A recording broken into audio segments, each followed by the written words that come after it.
Hello. Sorry about that, everyone. I just happen to be running kind of late today in general. So hopefully we can take a moment to actually relax. Um wow, there has been so much going on this week. And it's crazy because I took 2 days off. The first day I took off to rest my voice because a sigh unprofessional. How dare. Um, no, it's interesting because I took the first day off to rest my voice because of a particular character that has just fucking full gremlin mode voice that wrecks my throat. Um, I'm going to continue to try to voice said character. If it continues to hurt my throat, I'm going to make the executive decision to read his voice lines as my own voice. Um, Not ideal, but I don't want to hurt myself. I don't want to strain my voice. And I hate it when my voice is in a lot of pain. So I also am not a big fan of drinking that much tea. Well, particularly honey tea. I don't mind it when it's like standard British tea, but honey tea is just very potent. It's just a little bit too much for me. Um, so yeah, I had my day of rest. I drank my honey tea. I drank lots of ice water as well, which is good for like soothing swelling and things like that. Yesterday, I was gonna stream. So many things happened. I had to attend a training session in the morning for like it's like tenant involvement for like this landlord association bullshit. Um and I started taking notes and I very quickly realized, oh, this teacher's not giving me time to write down notes. So I'm not going to take any notes. Fuck that. I I then had to go straight to my quit smoking appointment, which is just meeting up with my coach, giving an update of like talking about how things are. Speaking of which, I should really put my nicotine patch on,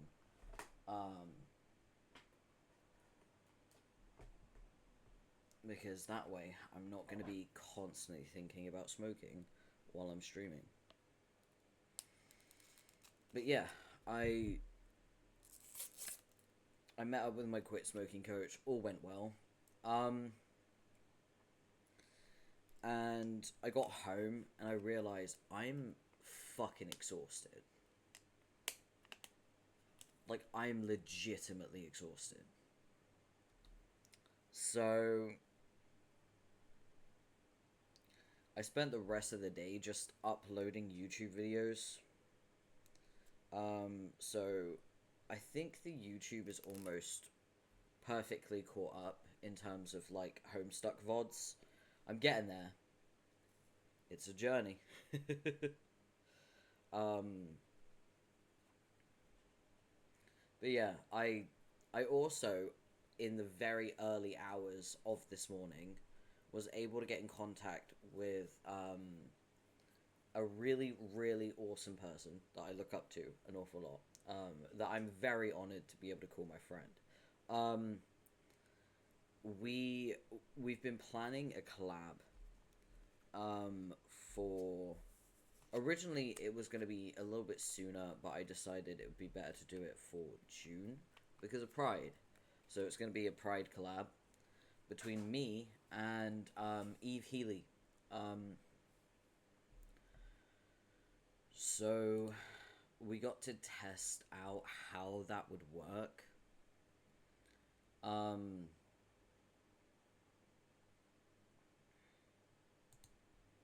it was a bit. It's so funny. I messaged her and I said, if you've got 10 minutes right now, we could test it out to see. It said 10 minutes. We ended up talking for 3 hours. Like, it took about an hour and a half to like fully flesh out how we set this thing up and how we make it work, right? And unfortunately, we then decided to start talking about BL. And we were both like discussing in depth why we like or dislike certain titles. There are some titles we absolutely agree on, some we completely disagree on, and I think that's really fun. I like it when we disagree because it means I get to see someone else's perspective. So, yeah, I will say look forward to that Pride collab. I will also say if there's a BL that you like and you want us to talk about definitely let me know. Either like type the name of it in chat, or you can tell me on Blue Sky.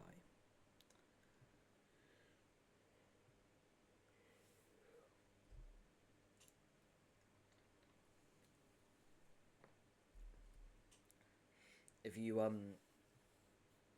tell me on Blue Sky, what we can do is I can check to see if I've read it, and I can check to see if Eve has read it, and we can then talk about it if we have.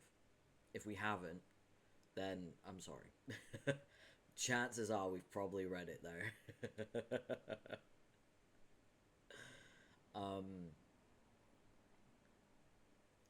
So yeah, I'm super excited. It was a really good it was a really good 3 hours where I just yapped and distracted Eve from from going to sleep like a normal person. What's even funny, there's a 5-hour difference between us. So it was like 2 a.m. for me, right? Which means it would have been like 9 p.m. for her. I distinctly, was it 3 hours? No, it was even later than that. What am I talking about? Because I I hung up at 7 a.m., which means it would have been 4 a.m. for me. So it would have been like 11 p.m. for her. Yeah. I was literally lying in bed, getting ready to like doze off, and I replied to a message from her, and she immediately came online on Discord, and I was like, oh, I wasn't expecting you to be online. Have you got 10 minutes? We could do it right now. And 10 minutes turned into 3 hours. It was a great 3 hours, though.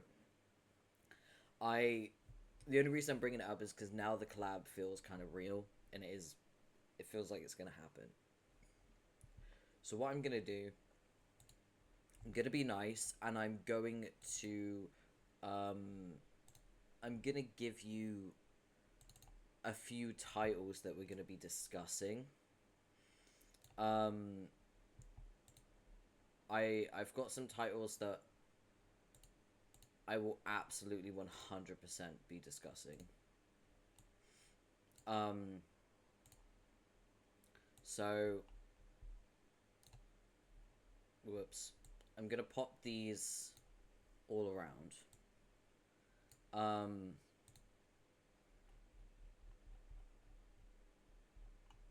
And you can make note if any are on your read list or if you've already read them, etc. Oh my god, that's my horn. Wait. Wait. My fucking horn. Hold on.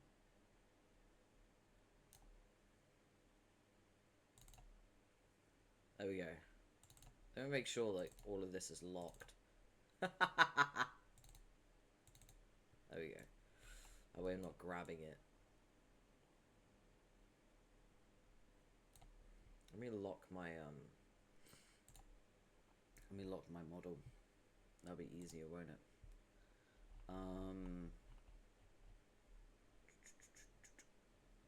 what else is there?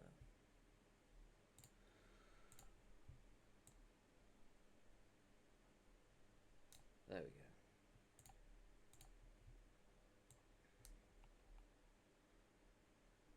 Yeah, I'm gonna have to make these smaller. I just realized.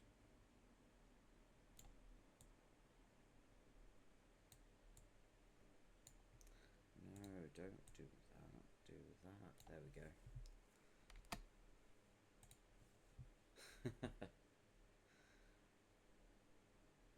Oh, okay. I'm glad I got my OBS up so I can actually see. Hold on.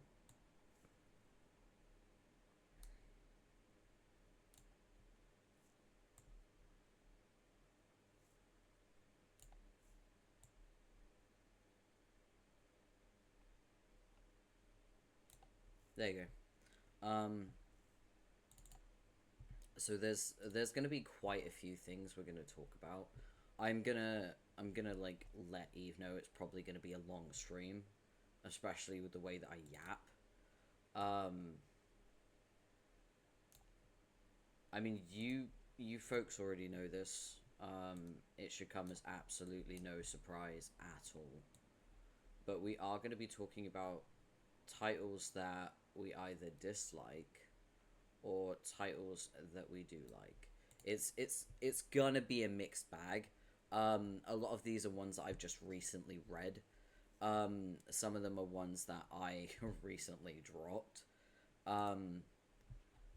If your favorite is on this list and you can't stand any form of criticism towards it whatsoever, probably a good idea to, you know, maybe when it gets brought up to maybe take a break. You know? Cause me and Eve, we don't hold back.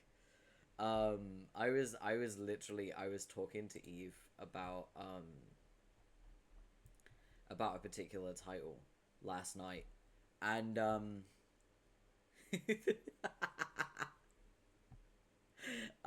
she said, yeah, you know, it's crazy because that is kind of a hot take. And I was like, it's a hot take? And they were like, yeah, because people really like love that author so much. And I was like, really? Because I don't have any kind of like author loyalty at all, right? Like, if it's good, it's good. If it isn't, it isn't. I don't really care because I'm fully aware that an author can write something spectacular and then also write something terrible. Andrew Hussey being one of those people. So like I don't have author loyalty. I just if it sucks, it sucks. If it doesn't, it doesn't. And Eve said, "You want to know something about this author?" And I was like, "What?" And they were like, "Overrated." So yeah, if you don't want us going in on your fave, it probably be good to take a break when it gets brought up.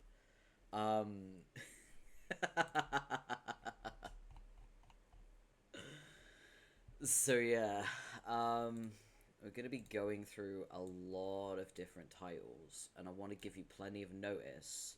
Even though it's gonna be in June, I want to give you guys like a month to, you know, just read, catch up, that kind of thing. If you so wish, if you want to really get involved with the conversation. Um, so yeah, there is quite a few that I want to talk about because I recently read it, and there are some that I will inevitably start talking about just because they're either 100% my favorite or they're so fucking bad I need to talk about them. There's a few other titles I need to add to this, to be fair. But yeah, there's a few. There's a few I need to add to this.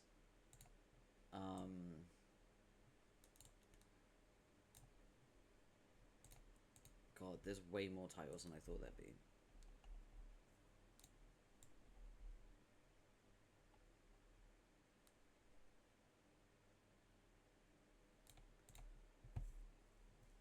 Are there any titles you guys recognize or ones that you've already read. It'd be interesting to see. Okay, so this one I'm adding right now is one that Eve is reading. And she's reading it because I told her to read it. I won't tell you what I thought of it just yet. We'll talk about it when Eve is finished. But yeah. I'm very excited to talk about that one. And this is one that I'm reading that I've yet to finish.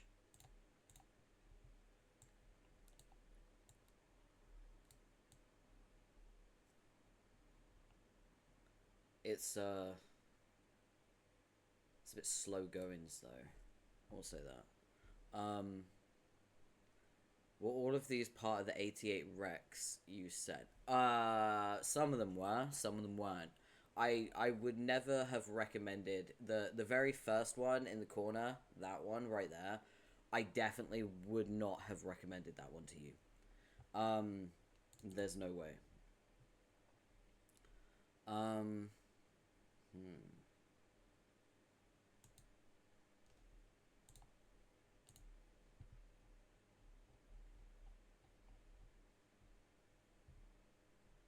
Let me see, what else is on the list? Aha, the one that we disagreed on the most, that really, it hurt my soul a little bit, but I'm also really fascinated. This one.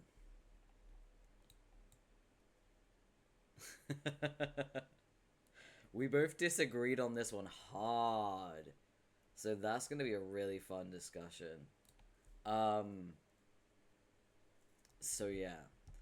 I'm actually going to save this as an item scene.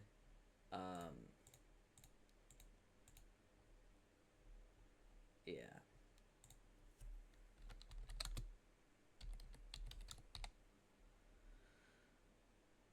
Because it's just going to be easier to save it as a scene. That way I can load them all at once. And it's not going to be a problem. We also figured out that, like, Eve is incredibly tall. And when I tried to, like, put us both into, like, proper proportions... She looked like my babysitter. I need to sort out this horn. I fucked up the horn. Hold on. Let me also get rid of all this. Now that you know. So yeah. Once I finish Checkmate and she finishes Hold Me Tight, we should be ready to go. She's also far more professional than I am when it comes to reviews. She like breaks things down a lot more, whereas I'm just like, nah, that sucks, hate that character, throw him in the bin, peace out. So we very much have like our different ways of breaking things down. Is that?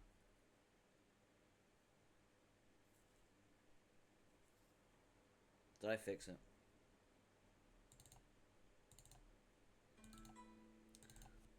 There we go. That's a friendly reminder to put my phone on fucking silent. Whoops. There we go. Okay.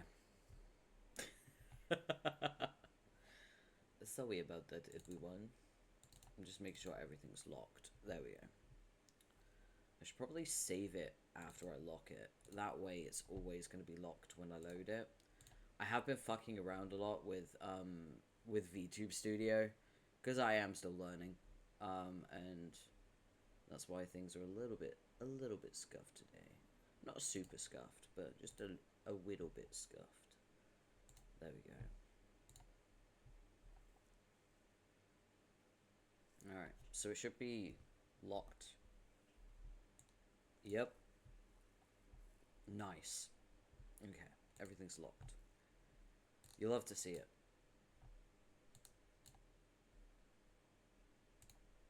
Alright, Can't wait to hear you rip into them. Oh, I can't wait.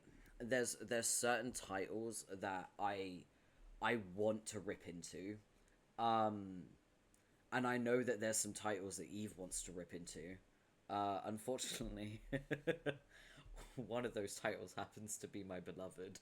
I'm like, oh no, I'm gonna have to sit and listen to Eve say mean things about a story I like. It's okay though. It makes me excited. I was also able to recommend a story to her last night because we were talking about art style and when we have a mutual pet peeve when someone like has this like beautiful cover, right? This beautiful book cover, but then the art on the inside is so fucking like half-assed and rushed that it feels like a completely different story to what the cover is advertising. Like if it looks like you spent 50% of all of your time on the cover and then the other half on the actual fucking story art, then no. No, no, no, no, no. I can't stand that, and Eve is the same. Thankfully, we both agree on that, and we were able to talk about we were able to talk about a story that I mentioned, and she looked at the art style and she was like, yeah, it's very Gaku and handsome. I was like, the cover art's fucking beautiful, and then you open it and it's like, yeah, this is like Gaku and handsome, but it's not funny. Shit. Yeah. Alright. So now that I've done my BL ramble and I have done the expose, I think it's time, don't you? I think it's time to get into Act 6, Intermission 2. Don't you?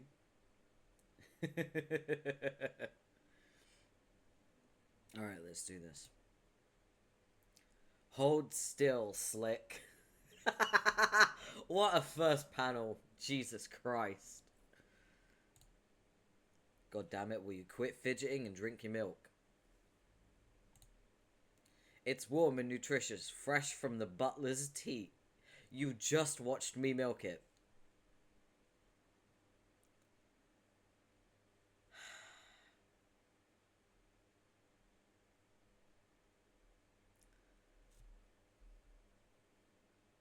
You know, sometimes when I do my little like rambles before I start reading Homestuck, I always worry that I'm just gonna go right off the deep end in my tangent, and then I get into Homestuck, and then I'm reminded that there is no tangent I could go on that could ever be as batshit insane as the shit that Hussey writes.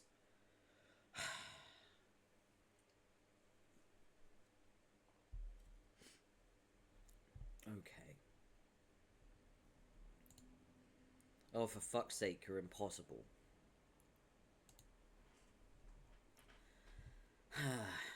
Miss Payne, is that soup ready yet? He's being a dick.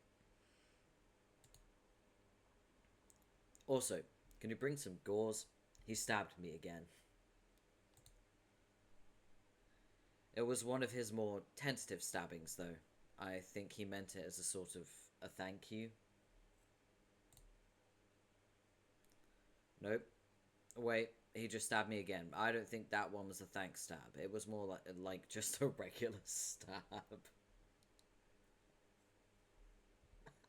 I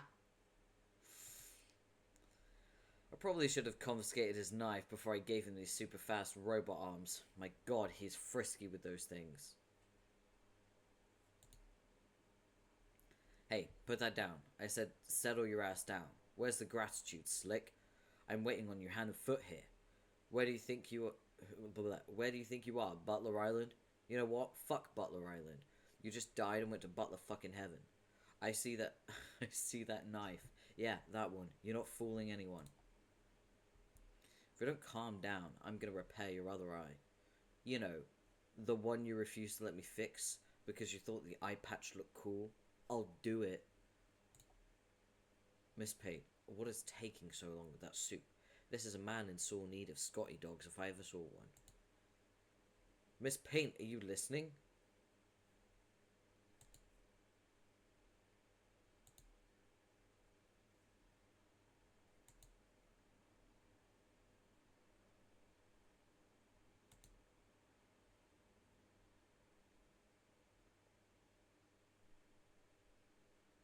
Okay, so I think it's safe to say that Miss Paint's probably gonna fucking die. um, if you see a character in the same panel as Lord English, rest in peace.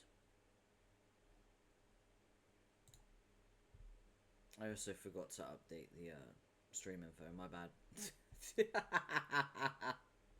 I just remembered to do that.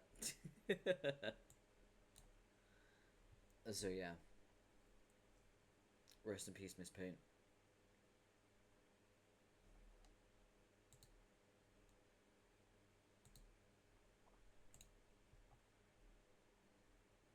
Oh, that's scary.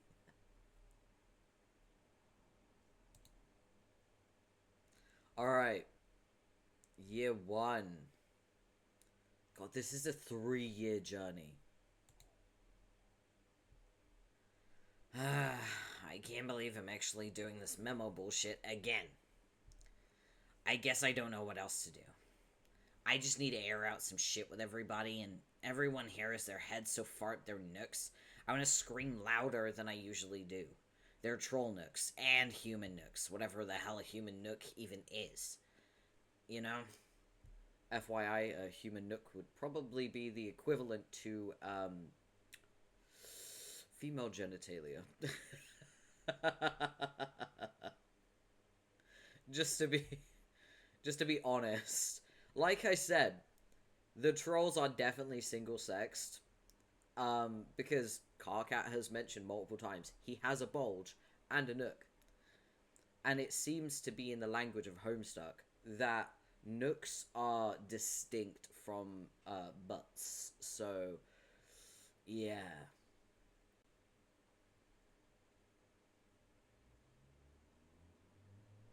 It's weird. Okay, let's keep going.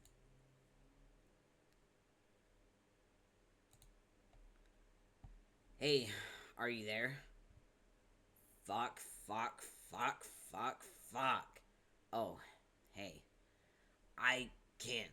I just cannot fucking believe I have to go through all this bullshit again with you slash me. What the fuck made you... What the... What the fuck made me think this was a good idea? Dude, what's with the text? Oh, why don't you tell me? I just have this incredible premonition you're about to anyway. Why the fuck would I know why you changed your text red? We don't do that. The showy, self-absorbed, paint your text in your blood color thing, or eye color, or whatever. It's for attention-greedy, insecure losers. Sure is. Sarcastic wonder. I'm just thinking. This really makes our conversations easier to read. Remember those inane blocks of gray, angry text we used to write together? What was that? Like half a sweep ago already? Is it weird that I'm actually looking back on all that insanity with a certain amount of fondness? At least shit was happening. So boring out here, and living with the humans just getting kind of weird. Anyway, this is actually a lot more decipherable. Maybe you're onto something. Well, hey, check it out. Shit just got nostalgic. Look at that, I'm feeling more sentimental about this moronic conversation already. Okay, why do you have to go from zero to douche, like, in the blink of a fucking glance nugget? The blink of a glance nugget? I've been at this for 10 minutes already, and counting. I just think you might have been onto something with the red text. I was trying to pay you a compliment, you went antagonizing fuck.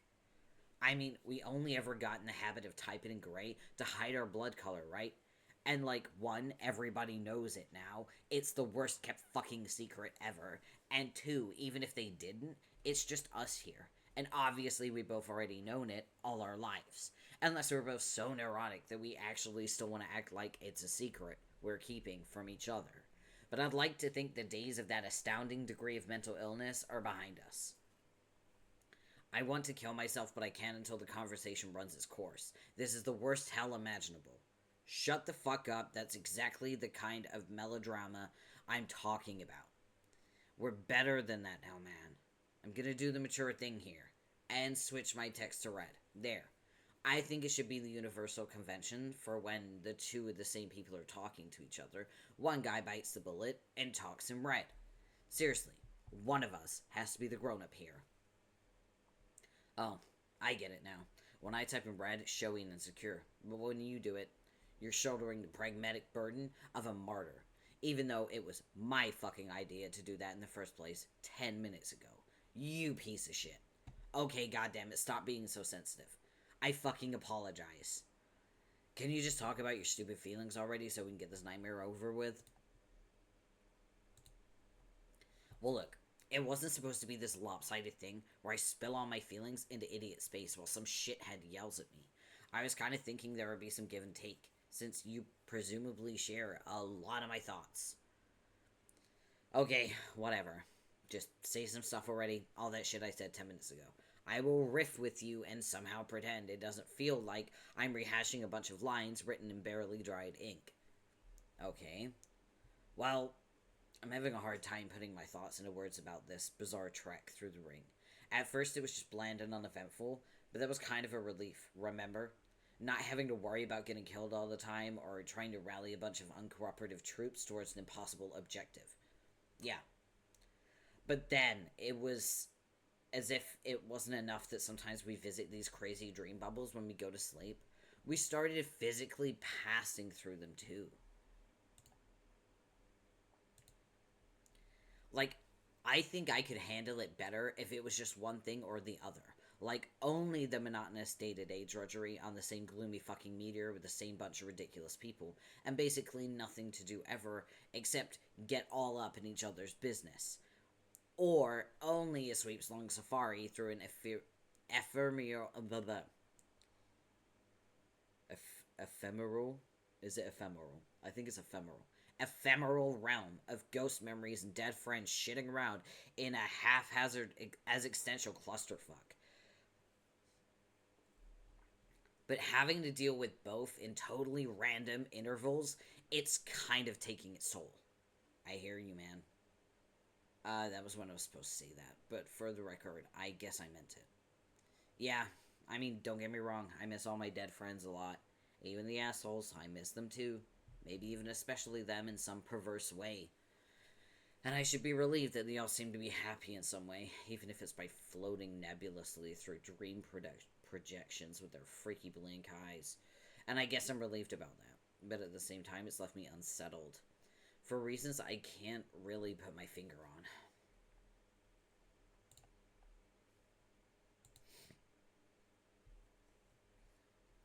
I know why. You do? Yeah. Oh, well of course you do.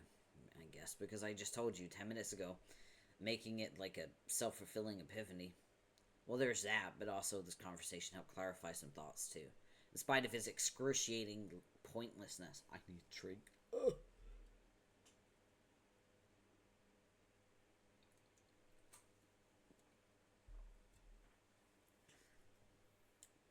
2 days of vocal rest and we go straight into a fucking argument between past Carcat and future Carcat. Ooh. The universe is testing me. I'm gonna move my microphone closer so I don't have to project as much, which will be a lot easier on my voice. So let me just move it closer. There we go. Okay. So I should be a little bit louder now because you're closer to me. Slightly even closer. There we go. Jesus Christ, Carcat, why do you do this to me? Brother, why? Okay.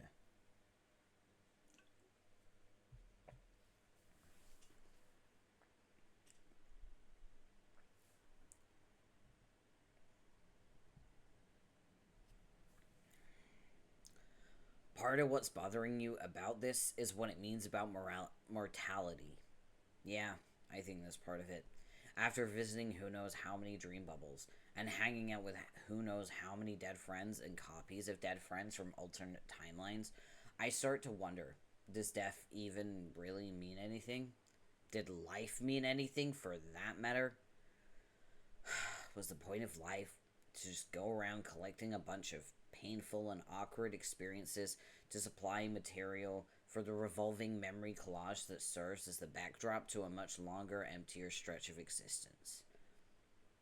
And how unnerving is it running into our dead doppelgangers from doomed timelines? Hey, you're preaching to the choir here. It's fucked up.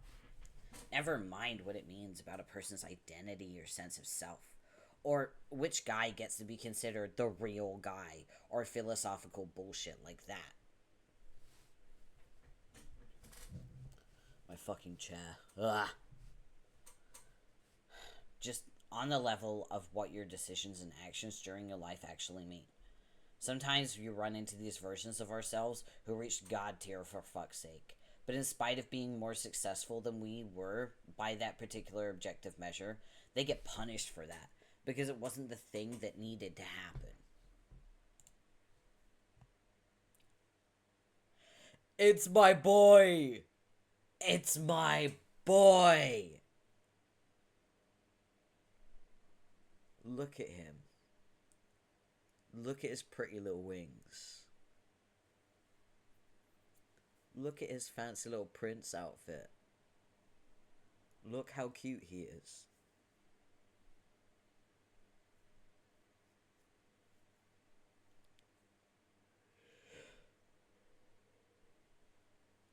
I love him. I missed him. We haven't seen Eridan in a while.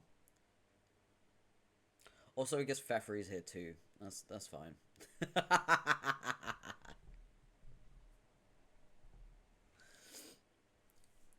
Also, shout out to life players for being the literal, like, pocket healers.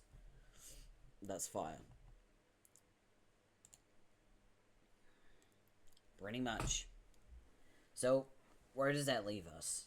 If we are to take some lesson from that, what is it? Try to be great and successful, but maybe not too great and successful? Or maybe don't try it all in some cases, because if you do, some giant fucking squid in the middle of nowhere is gonna be like, not so fast, my hideous monster plans beg to differ. Don't you think we'd been better off if we didn't know about any of the stream bubble shit? Well, yeah. That's what I was thinking 10 minutes ago, but now I don't even know. Yeah. Well, at least you're listening. Even if you were being your usual shitty self about it. Nobody else even gets this. They don't want to hear it. Like, Terezi, it used to be that she would at least humor even my most ludicrous, vitriolic garbage all the time. Remember those days? Way back before we even knew what a human was? Back in Alternia, when my biggest fear was if people found out I was a mutant. How quaint can you fucking get? I was an idiot not to understand how good things were back then. Between us.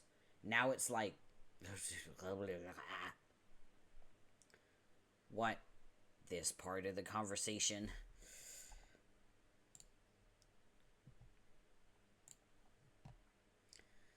Oh, get over yourself. Our 10 minutes is almost up. I would just like to know. Is she punishing me for something? I don't need to remind you how much time she spends gallivanting around the meteor with you-know-who. No, you sure as fuck do not. After all this time, I still can't tell if she's serious about that or doing it to fuck with me. What do you think? Is there something legitimately red going on here? Oh boy, Carcat is jealous. Carcat is jealous.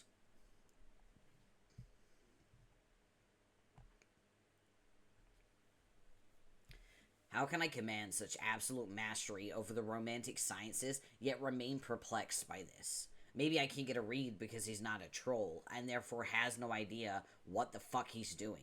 It's like trying to decipher an intricate courtship process between an attractive potential mate sprite and some sort of vegetable. Like, it doesn't compute. Fuck, this is so embarrassing listening to this. Make it stop. Quiet, I'm talking. I just feel like maybe I'm past the point of no return with her. Where before there was a margin for error, probably way more than I ever deserved. And now that's it. She's totally had it. And there's a new dude with candy blood in town. He's got it all, doesn't he? He's a much better artist than I am, for one thing, and his horns are so nubby they don't even exist. Talk about hitting the jackpot. Am I off base? We just went over this. I didn't get it because I was too busy whining and feeling sorry for myself. Like you're doing now. So pipe down and listen.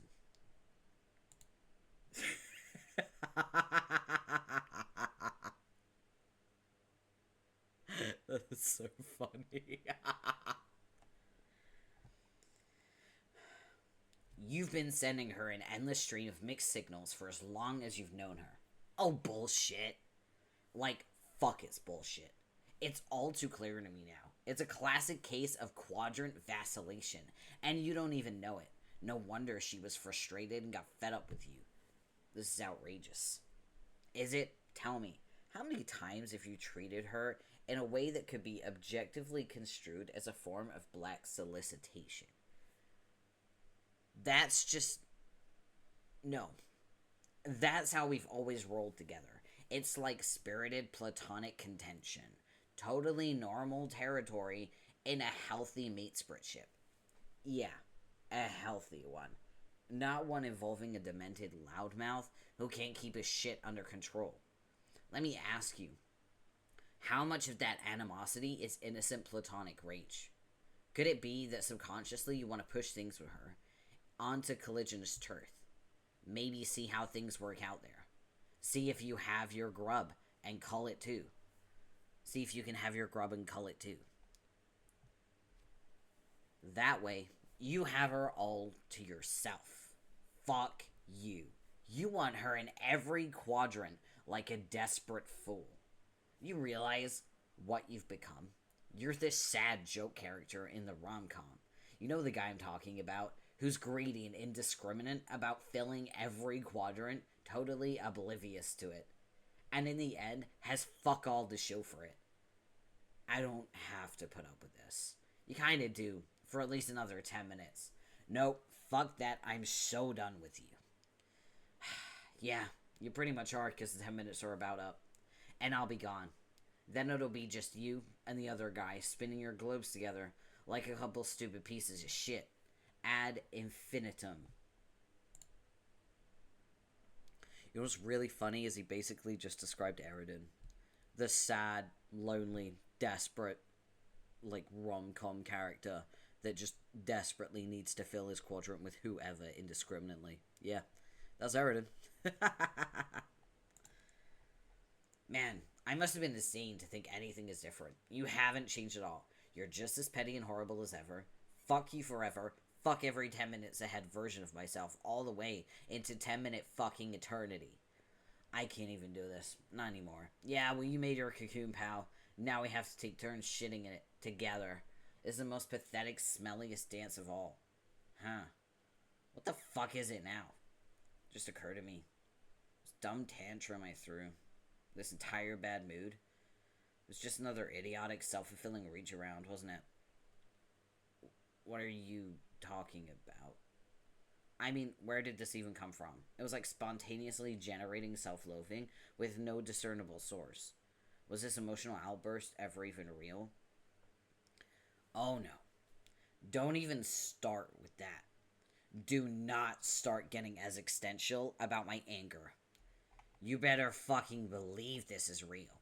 Are you sure, man? You condescending fuck. How fucking dare you call into question the legitimacy of my feelings as if they aren't completely justified and totally 100% grounded in absolute stone-cold, concrete, goddamn, objective motherfucking reality. Yeah. See, I've completely set you off here. And now, you don't even know what you're saying. Sorry, this was my fault. I'm gonna go try and calm myself down. Oh, so this is why you decided to leave this conversation. You got owned, so you had to slink away like a fucking coward? Nice try, shithead. But I'm not done with you yet. You think you're the only one who can list his 10-minute away self flaws? I could go on forever. Fine, get out of here. Good riddance. As if I could take another sponge ringing minute of your disingenuous drivel.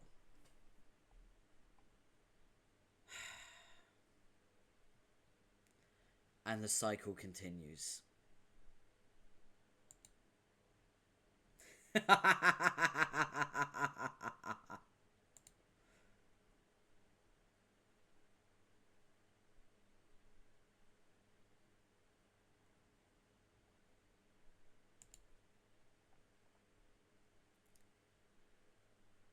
Okay. Look how nice this place looks. They really did the place up. So pretty. They got carpets, bookshelves. Look at this cute coffee table, and they got another one here with like a seating area. So nice. Obviously, like, most of these computers aren't even being used anymore.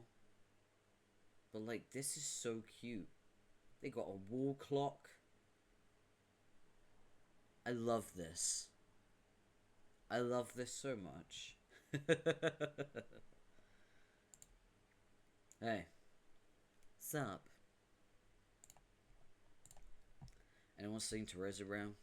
No. Why?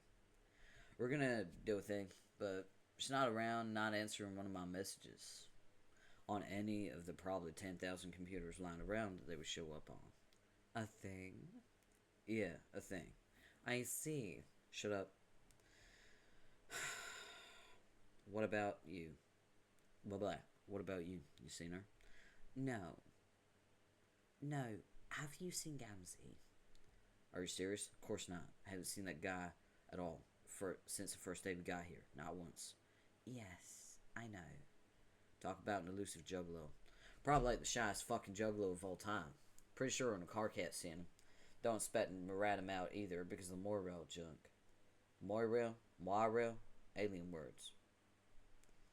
I wouldn't expect him to. I wouldn't even ask him. It would be really bad form to ask him that. Yeah, I mean, I bet you think you're imparting some really obscure cultural fact about trolls, but really, if human said to another human, "Hey, man, can you tell me where your best clown friend is hiding so I can go chainsaw him to death? Just FYI, that'd probably be bad for him too." Okay.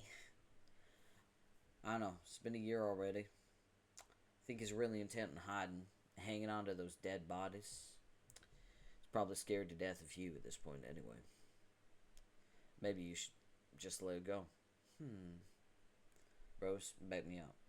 I try to stay out of troll interpersonal politics. Interpersonal? Wait, are you saying this is like a spade quadrant thing? Is she trying to be his kismet fish? I'm saying no such thing. Well, she hates him. Isn't that what that means? Dave, don't be a dick. You're embarrassing her. Nah, I'm not. She's cool. Look, she's being cool about it. I'm being cool about it. See? It's not like that. I just want to find him, and at least wound him somewhat. Yeah. See, I knew there had to be a perfectly harmless and unerotic explanation.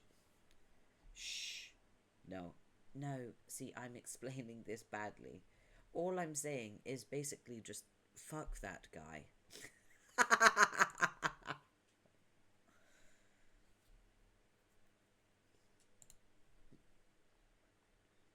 Got it. So, what are you up to in here? What's all these books? Research. We're trying to put all the pieces of the puzzle together. You're aware this meteor has many secret rooms scattered throughout, including libraries, right? Oh yeah, looted one of them for the town project. Cantown? I told you about Cantown, didn't I?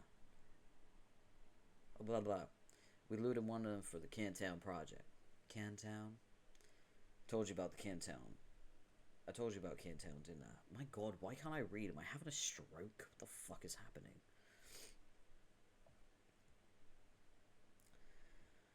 No.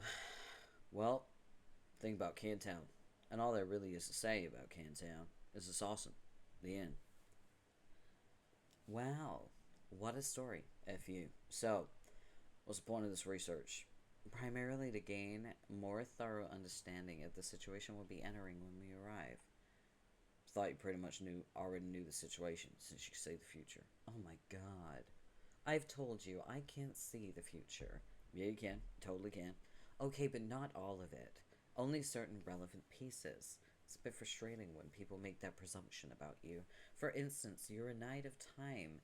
Since you have such mastery over time, doesn't that mean you should know everything about the future too? No, that's totally dumb. If I could know things about the future if I time traveled and found out. I could know things about the future if I time traveled and found out.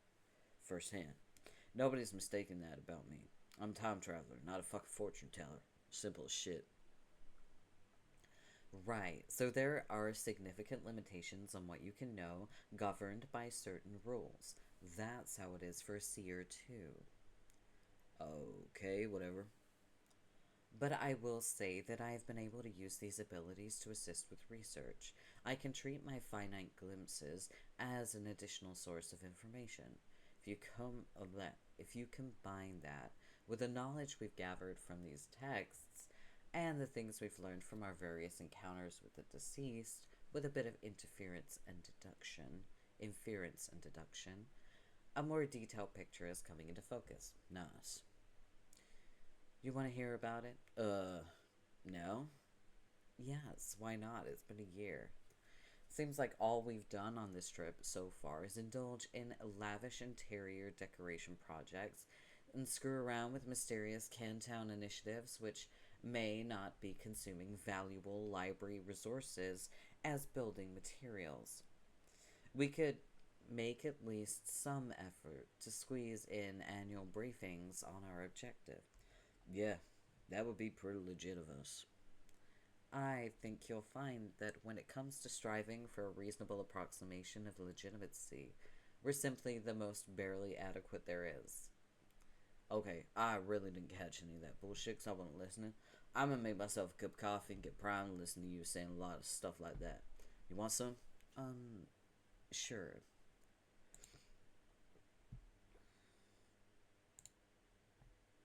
Can I? No, thank you. Okay, this fucking thing. Where'd you even unearth this piece of shit from?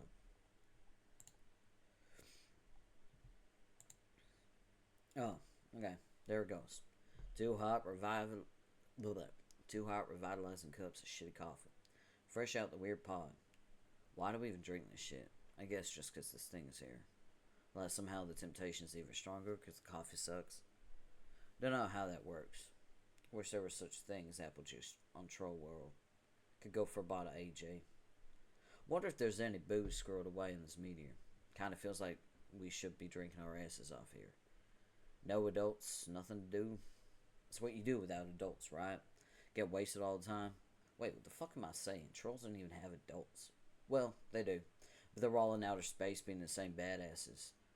Guess they do have the stupid nanny monsters. The monsters give a shit if they get wasted. Are you talking to us? What? We can't even hear you mumbling over there. Oh. How's that coffee coming? Off the shit as hell, all being light in cups and everything. Be sure it makes it to the table before it accumulates that strange, unctuous film on the surface. So what's with the big book you're writing in? Is that more wizard fanfiction? No, it's something more like an extensive journal. I'm recording everything we've been through so far, and detailed notes on everything we know about the game. I'm also using it to document our research and extrapolate on the new session and its players. So, it's like you're not unreadable game fact in tome form. Somewhat. You sure like to write big game guides. I don't look at it that way.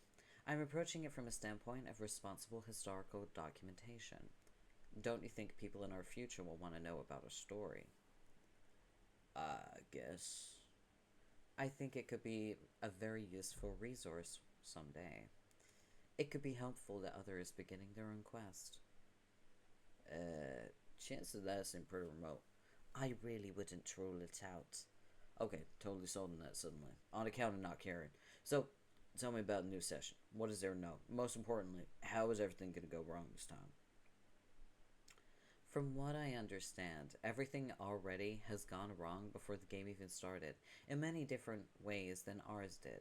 There are indications of thicker political intrigue, assassination attempts, and an usurpation of the throne, more insidious than what we dealt with. But those examples still don't illustrate the fundamental fault with their session. Ours had a similar fault. It was a null session. Literature on the subject says null sessions are actually very common. It is any session resulting in failure, and as such designed to result in failure from the start, due to Skya's comprehensive knowledge of its own fate, and that of all it illumines.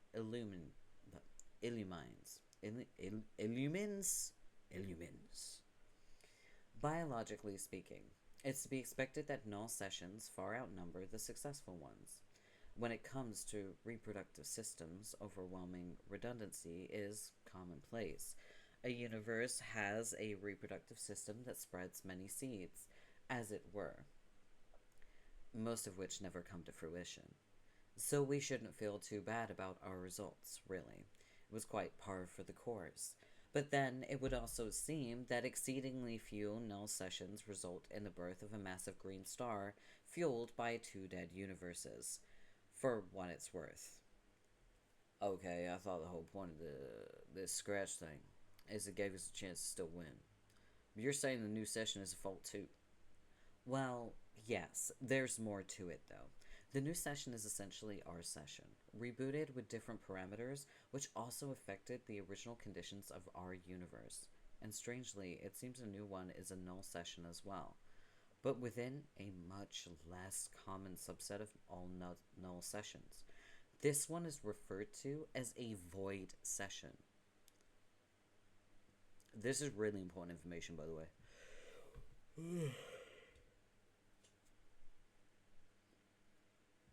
We love a void session.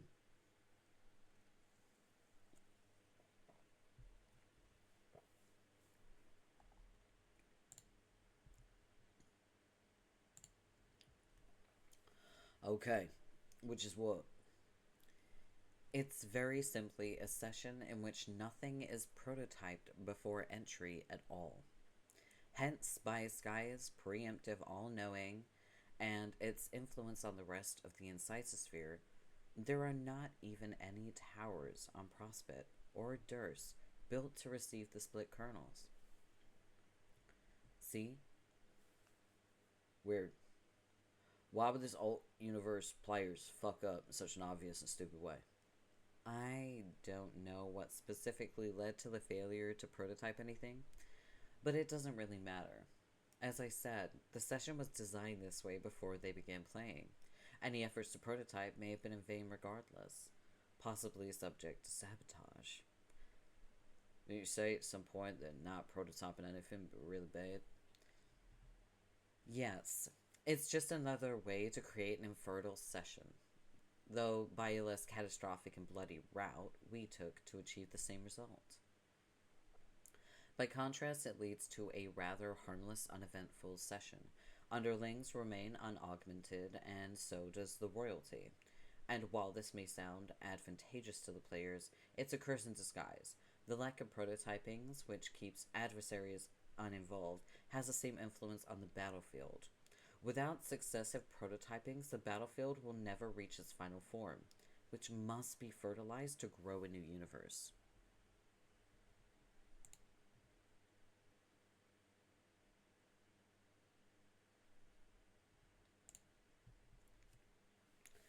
Instead, it remains in its most basic form, stuck in eternal stalemate. There is nothing players in a void session can do to change this. They are resigned to live out the rest of their days in a dead-end session. Still waiting to hear how this is in any way an improvement on all the shit we just escaped from. It's a vast improvement. The new session is a blank slate, without a ridiculously short time limit for victory like ours had. There will be no time limit at all, in fact. Once we arrive, ostensibly, that is when the nature of the session will change. It won't be classifiable as either a null or a void session anymore. It will become something which, as far as I can tell, is unique.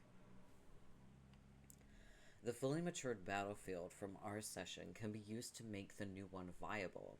The path to success will be made possible by a combination of efforts and assets from both iterations. Usually, scratch sessions are absolute resets and involve no direct influence from the first attempt at all. I can't find any precedent for our situation.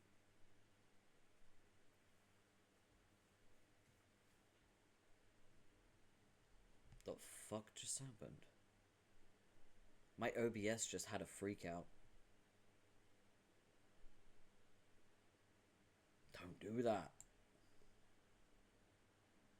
Don't do that. I always feel like you're gonna break when you do that. Anyway.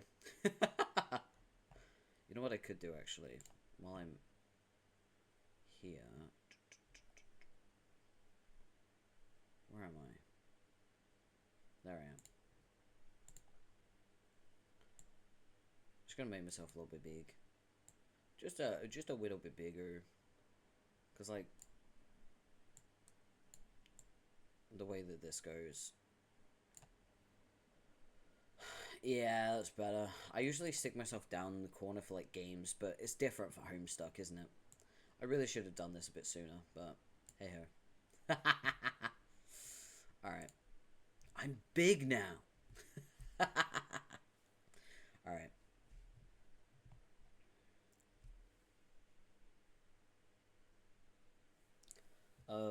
Jade has her battlefield, right?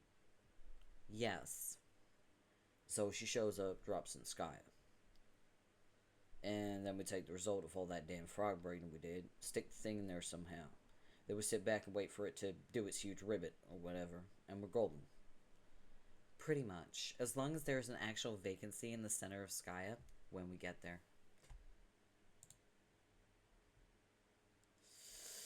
There is no Skya. It's gone. Is that going to be a problem? I don't think so. Even if it were, it would be a trivial obstacle. But, as it is, I think the forces opposing these players are clandestinely working towards the same goal as we are. From what I can tell, gestures of antagonism, while certainly posing legitimate danger, have been factored in as critical stepping stones to one destination shared by all parties. I don't know why this is, or what the motives are yet. The appearance of what is one of clear sailing ahead, but traces of conspiracy are everywhere. Okay, but conspiracies aside, did it ever really look like clear sailing to you? It's not what I was seeing. We're gonna arrive, and then soon after, Jack is gonna show up. And then we have to beat him, right? So there kind of is a time limit. Yes, we will have to deal with Jack before all is said and done. And that will definitely be a major challenge, but it is not impossible, at least not by design. When I said there would be no time limit in this session, I was talking about something more specific. There will be no reckoning. Oh, why not? It's a logical consequence of any void session. The battlefield never evolves, and therefore, the more extensive war between Prospit and Durst never takes shape. It is only when the Prospidian king falls in battle that the reckoning can be initiated by the forces of Durst. The meteors then rush to destroy the battlefield while Skya redirects them through defense portals for as long as it can. Thus, if there is no war, there is no reckoning, no meteors, and no imminent threat of failure. This is of course good news for Earth as well. During the reckoning, Skya redirects all incoming meteors to the only place it can, Earth.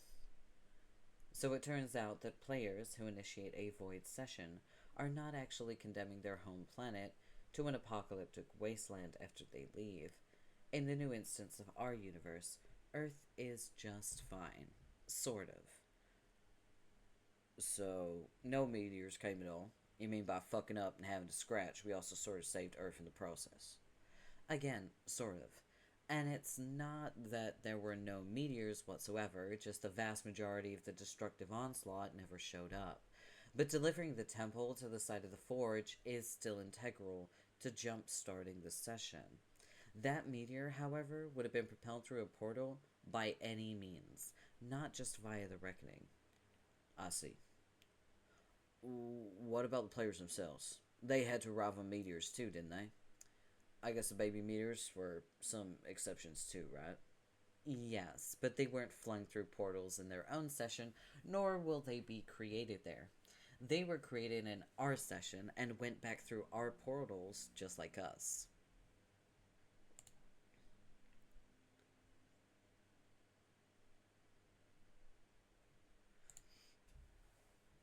To understand what happened, it really helps to understand exactly what a scratch is. When John severely damaged the beat mesa on your planet and sent it off to Skya to release its temporal energy there, you could view it as a kind of request. We were asking Skya to change everything at a fundamental level, and we gave it the energy to do so. But Skya is a very passive entity, and it only knows and sees, but it never quite acts.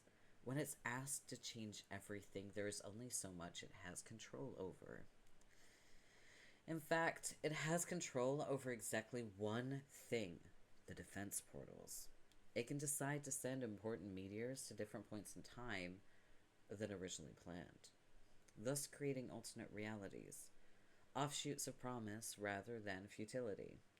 And it turns out the most important meteors of all tend to be the ones delivering the young players to their planets. So all it has to do is change everything. To change everything is tweak their destination times a bit. All internally prompted changes in the post-Scratch universe are decided entirely by this modest adjustment to the parameters. It is a very simple concept, actually. Yet the consequences are dramatic. It results in not only a hard reset for the session, but a partial reset for the universe too, due to the many causal entanglements between a session and its originating universe. What do you mean tweak the destination times? Where'd they get sent to? A variety of different time periods. The simplest way to look at it is to picture the original destinations of our two groups of 4 ectobabies and switch them. What? Though this is just a slight oversimplification. While it's roughly true, Skya had some particular whims this time. So this is the original universe, pre-Scratch, right? So Jake and Jane ended up in the 1900s as the child of Colonel Sasuke, right? We've seen this. This has been explained. And then we have Mum and Bro, whom showed up in what I assume to be like the fucking 80s. No, it would be like late 70s, early 80s, right? No, it would have been 80s. It would have been 80s, yeah. And then, of course, all of the kids showed up in the 2000s, right? This time round, it's more complicated. Way more complicated. We have John and Jade in the 1900s, mirroring Jake and Jane, obviously. Then, in the 80s, we have Rose and Dave. In the 2000s, we have Jake and Jane. So far, it's a match, except Roxy and Dirk are very far in the future. They are like 400 fucking years in the future.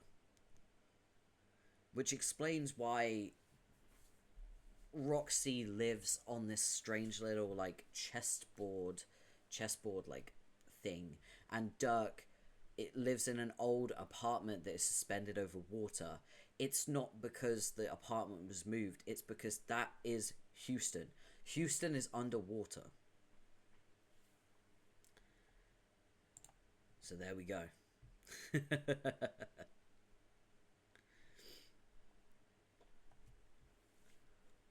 While most landed in time periods corresponding with the original group, it seems that two of the new players arrived 4 centuries ahead of everyone else, for some reason. For some bizarre reason. Ah. But they're still apparently able to communicate with their co-players through, I guess, some Trollian-like technology, and they're still able to establish game connections with the others. So this stands as odd, but not otherwise terribly significant detail. So, in this alt universe group of us and them, which ones are the actual players? I'll give you a hint. It isn't us. Fuck. Why'd I know that was going to be the answer? And to think that usually I'm the one accused of knowing the future. I don't know if I'm ready to process the ramifications of this bullshit. You would find it less disconcerting if the players were alternate versions of us? Man, at least I'm used to... Blah, blah, blah. Man, at least I'm used to dealing with alt Daves. I've been fuck deep in alt Daves before. It's a goddamn delight if you want to know the truth. But I don't even know what to think about. What? Meeting a deceased figure of authority as a peer? Let's not even talk about it, okay? Can we slow down this meteor? Delay the meetup? Maybe fight Jack for a little while? I honestly thought you would find the idea exciting. I know I'm looking forward to it. But your mom was just a nice alcoholic spinster who liked wizards who you complained about for no reason. She wasn't anything like an untouchable master of irony who could replace the meat in your sandwich before it even occurred to you what the fuck you were chewing. Let me ask you this. Your mom ever wiggle a puppet in your face, even once? Not that I recall. But anecdotes like that just make me more curious to meet him personally. Fine. Well, you could be on bro duty then. I'll be the ambassador to your mom. And no, that wasn't actually meant to be the sick burn it sounded like. She's your mom too, though. Yeah, I know. I'll be the ambassador to my mom then. Sounds pretty stupid when I say it that way. Whatever. I'll be the fucking one-man welcome wagon for John and Jade, teen old people, and also our mom. That's the plan. So when we finally see them, we can get our shit into formation like trained acrobats. Like, I'll blow a whistle and we make a human pyramid, got it? That way we can totally avoid the awkward. You do realize we've seen her already, right? What? When? Months ago in a dream, she was floating along in Durst's pajamas, asleep. Wait, that was her? Yes. Oh, huh. You're wondering why I didn't tell you? No. You're specifically wondering why I wasn't forthcoming with an answer to your question at the time. Hey, who's that choice babe in the pajamas? God fucking damn it.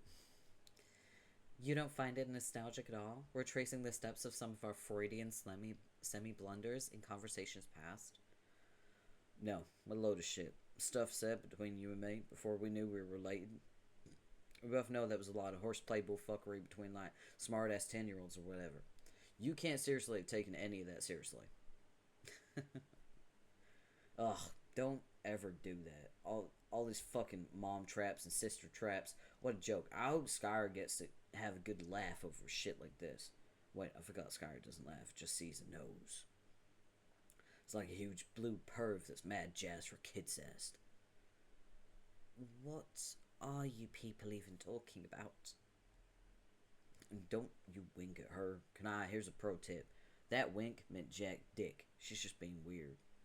I feel as though this conversation is utterly outmaneuvered my constructive involvement. I'm going to go. Yeah, I'm pretty much all in outed too. Got some shit to attend to. After you.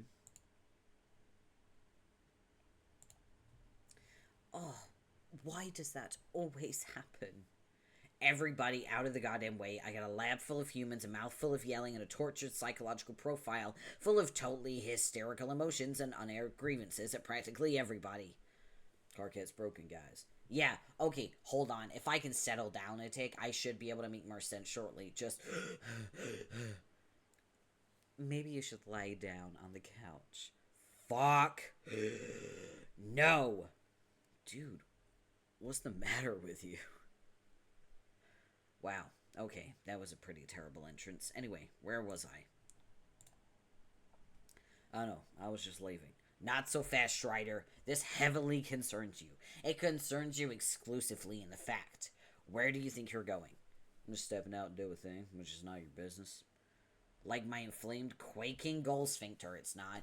Tell me, are you by any chance going to have some company when you step out to do this thing? Notice two heavily dramatized enclosure talons surrounding that word, which I'm scornfully pantomiming with my own two hands as I'm presently being demonstrated for you? Yeah, sure. Oh, who would that be, may I ask? Well, probably the mayor. He's usually down for whatever. I'm not talking about the fucking mayor, and you fucking know it. Hey, don't be saying shit about the mayor. The mayor rules. He's like my best fucking friend. He's not a mayor. He's the mayor of Fuckstick Junction, located smack dab in the middle of pretend-ass nowhere. He's a mayor, you douche. His thing says mayor. It says mayo, and he wrote the R himself. He's at best a mayo. Who ever heard of a mayo? It's every bit as imaginary as his identity as an elected official. No, mayo's like grub sauce, but without grubs. Who the fuck ever heard of grub sauce without grubs? What is it made of then, genius? Like, I don't know, it's white. It just sort of exists. You don't ask about mayo. It's not what you do with mayo. I just realized which conversation this is. I love this. Isn't it funny how quickly your bullshit unravels when someone intelligently actually holds you accountable? You're fucking busted, Strider. You're busted about Mayo, and you're busted about Terezi. You're pathetic. This is why y'all stormed in here out of breath. Like when you actually sprint all the way across the meteor to tell me this. What I do with my legs and how fast I move them is my business, you shit. Yeah, what I do with mine is mine. Watch me make them make me leave. I said say your ass put. We're talking here. Dude, don't touch my cape. Huh? What? I can't believe you seriously just said, dude, don't touch my... I can't believe I seriously just said, dude, don't touch my cape to somebody and was serious about it.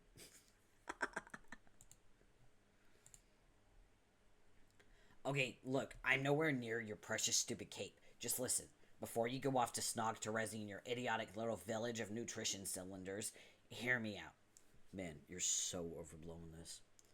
But I don't think that I am. Yeah, you are. You have... You have some idea about us, so what we getting up to. So we've done a few things together to pass the time, so what? I don't even think you can call them dates or anything. What the fuck would even qualify as a date on Scroll Stark Meteor? Dave, can we just cut the shit?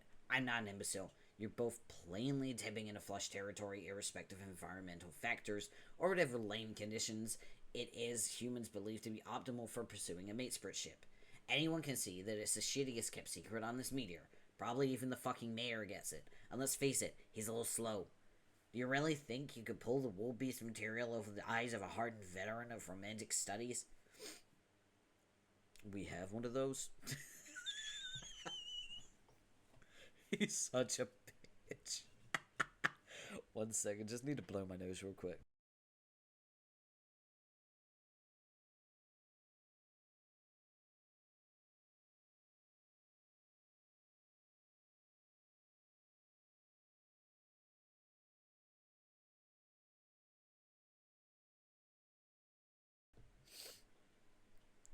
My fucking allergies.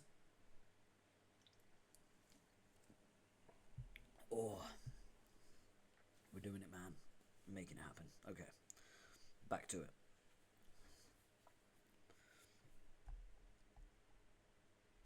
I've seen thousands of troll romance films, each dealing with topics far more subtle and complex than your pedestrian human mind could ever grasp. And in case you've forgotten, I already watched hundreds of your more primitive but moderately entertaining romance films. Remember how I downloaded a fuck ton of them after discovering your species? I am a curious man, Dave. You could learn from me. Yeah, I remember. Haven't you only watched a bunch of shit Dane Cook movies on infinite loop since we left? You're severely exaggerating, but yes, I have sampled his work. Dude, you know you're only pretending to be a huge fan of his bullshit pissed me off. Again, look at how self-absorbed you're being. I happen to think he has a brilliant comedian mind. For a human. Turns out that exact sentence is my one weakness. You win, bro. You got your girl back.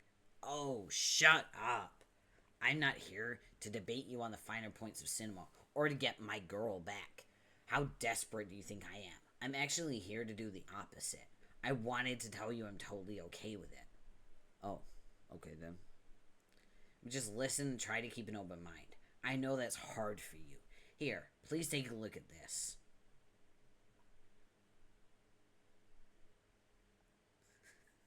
What the fuck is this? Oh no. What the hot mess of fresh fuck am I looking at?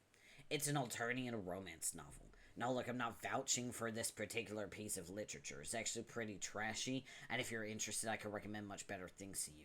It's just that this one illustrates the concept very clearly. What concept? It's a pretty typical case of quadrant vacillation as applied to an overlapping group of romantic pairings. You lost me at quadrant.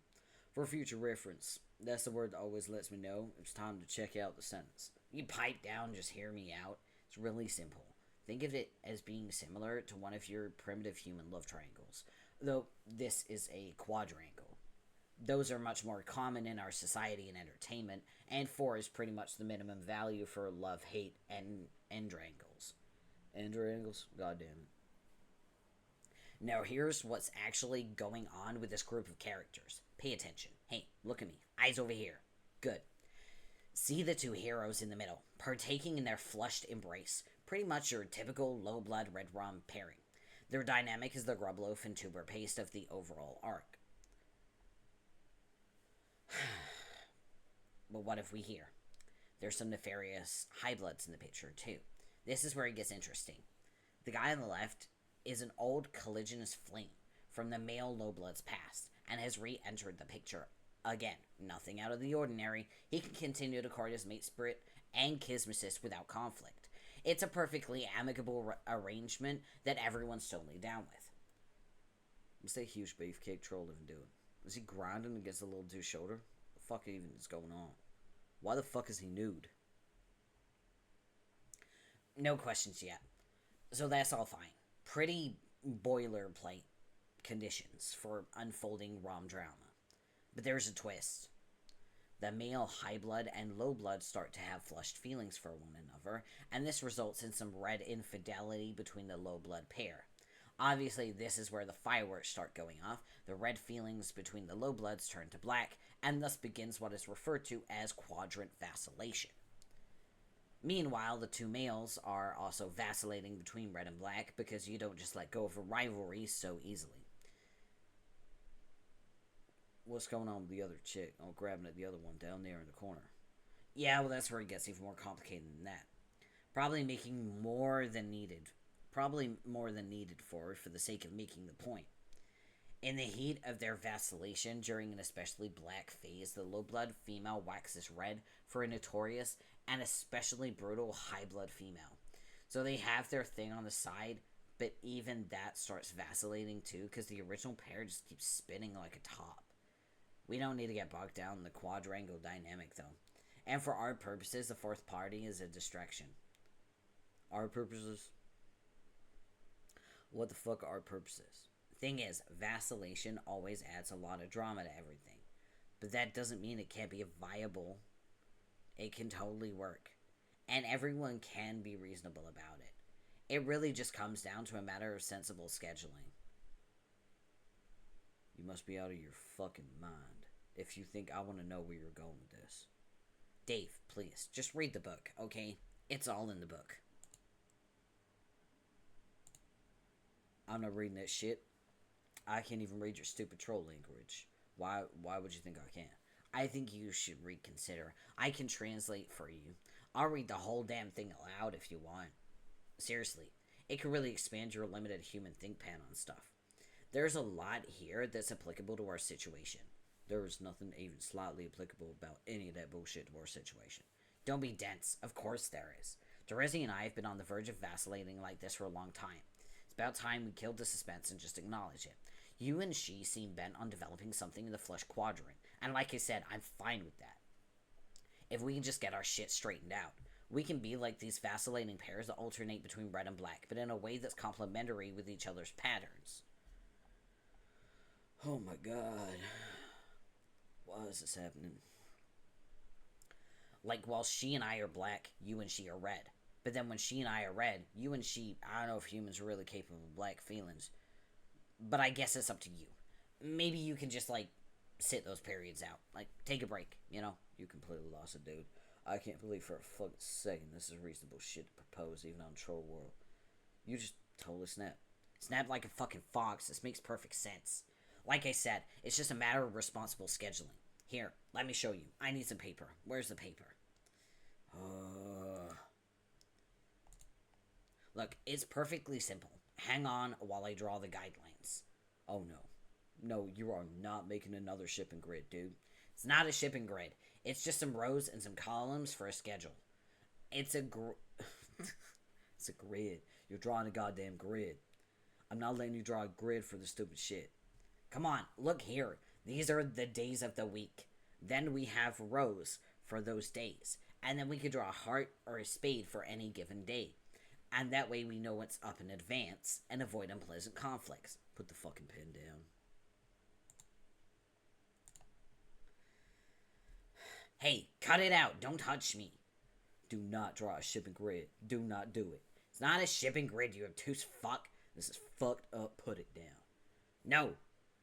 You're not drawing a grid to organize our goddamn dating lives. That is some straight up crack pot motherfucking noise I will not abide. Fuck you. Let me draw. Stop drawing the shipping grid. It is not a shipping grid. It is not. This is not shipping, you heinous tool. This is common sense.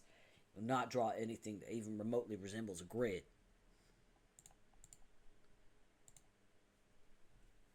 Do not draw an arrangement of squares or otherwise interlocking polygons. Let go! You will not draw a spreadsheet for the purpose of allocating time spent with a mutual girlfriend, you horse's ass. That is exactly the shit I do not want to see. Look, I just drew a square. Get ready to see a lot more of those. No, stop. Do not draw any additional squares. Do not draw any quadrilaterals, or trapezoids, or rectangles, or fucking andrangles. And especially as fuck not any goddamn rhombuses. I do not want to see your lines making any right angles. You understand? In my mind's eye, I'm picturing a beautiful lattice of lines and compartments interlocking with sublime precision at 90-degree angles. I imagine this modular reticulation as elegant vessel, if you will, for the grand synthesis of our shared shipping dreams. No, that's the perfect example of what shouldn't be drawn. Yes. No. Fuck yes. Oh look, another square, sort of. Kind of wobbly, but it'll have to do. No, you fuck. Wait, I think it's coming. Here comes my first ship. It's going in the square. Put the pen down. Put the goddamn pen down. Piece of shit. Hell no. Yeah. What's your fucking problem? Ow, fuck. This is so sick. She even know you're doing this? Doing what? Splitting up her time in a grid for your stupid rotating hate day plan. She will soon enough. What a presumptuous sack of shit. Put the pen down. No, I'm drawing. Step away from dumb, ugly scribble grid. Get lost. You're messing up Rose's book. You smell bad. Don't talk to me about rank smells. You're in the fucking big man of smelling bad. You dominate the paint with your stomp. My Lucis brought things home that smelled more appealing than you. Important fact, 100% of what he brought home was either a dead animal or literal feces. Oh yeah, well check it out. You smell like if someone took a dump on a butt. How could she stand you with her sensitive nose? Have you ever even washed that ridiculous outfit? They're midget fucking pajamas. They stay like permaclean or something. They're enchanted and comfy as fuck. Give me the pen. No, it's mine now. I'm keeping it on principle. Well, man, what are you doing? Why are you drawing all these human dicks? I don't even know what they look like. What have you been watching? I'm not drawing those. You're making me draw them. Stop that. No way. This book is now like our fight fuel Ouija board a cock. Ah, stop. Don't. Oh, no, fuck. Okay, no. You drew that one. You drew that one. Don't pretend you didn't. Are you sure, man? That's the spooky thing about penis Ouija. You can never be sure who did the dicks. Was it you? Or me? Or maybe a ghost? Fuck, let go of me. Give me the pen. No. Yes. No. Yes. Fine, take it. No. What? We're still drawing. Let go! Are you kidding? This is a fucking masterpiece. We have to see this through. I'm trying to let go of this stupid pen, but you won't let me. We're in the shit now. We're motherfucking trenched in this bitch. You crazy fuck. We're running out of room, bros. Can you turn the page for us? Ah!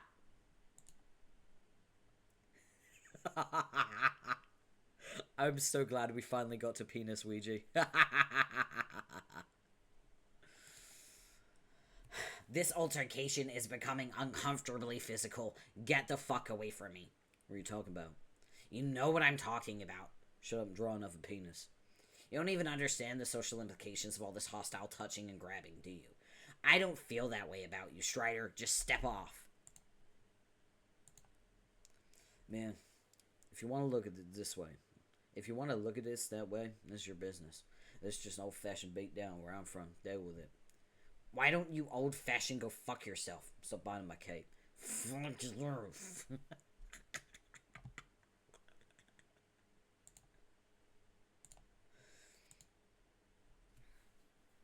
Ah! Shit.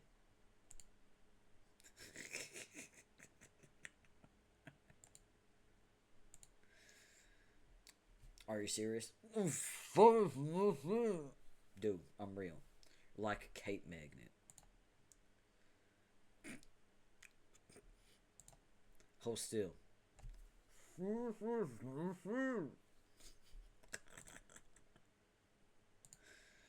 Huh?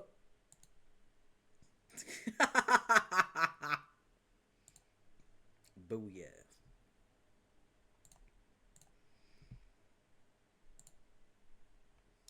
Everybody stop what you're doing immediately. Whether it might be another dream, whatever it might be, another dream bubble is approaching rapidly. Everyone man your stations, by which I mean go about your business as usual, I guess. Unless you want to meet me up here and check it out. Over.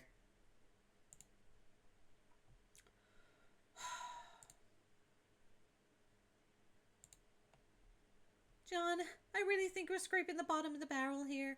No way. This game rules. I just never gave it much playing time before because, well, I guess I always had. I miss penis Ouija. No. I'm sorry, dude. You missed it literally by like fucking 3 minutes. Run it back. I'm so sorry, dude.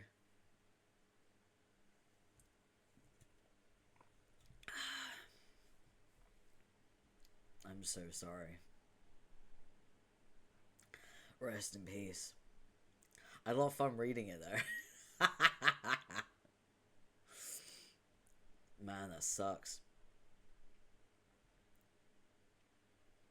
I'm streaming a little later than usual as well, so I'm surprised. Damn. How are you, dude?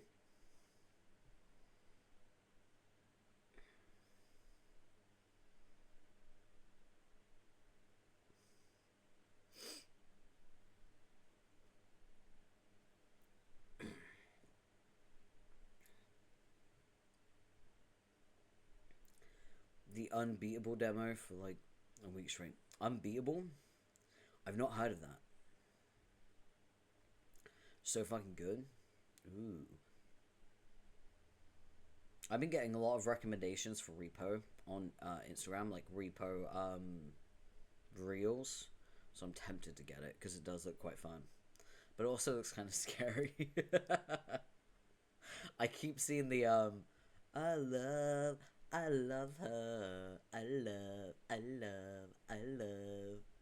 And now it's like a fucking vocal stem.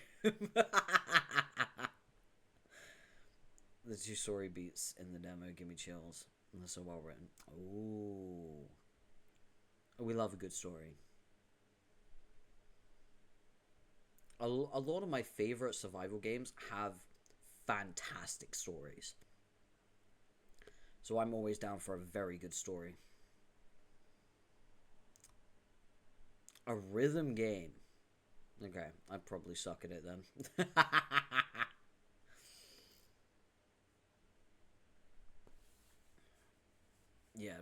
I'd probably really royally fuck that one up. I'm more of a survival,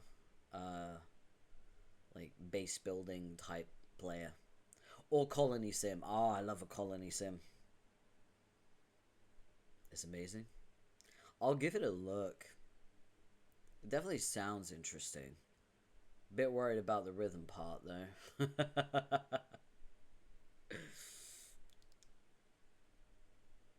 Let's keep going. Let's keep going. Oh, I keep forgetting to like pin. Oh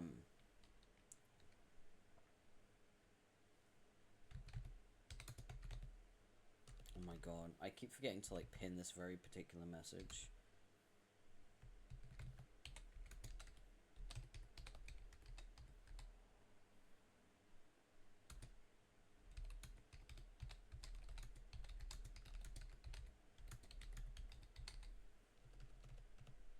Our links allowed in chat. I'll drop the latest trailer for you.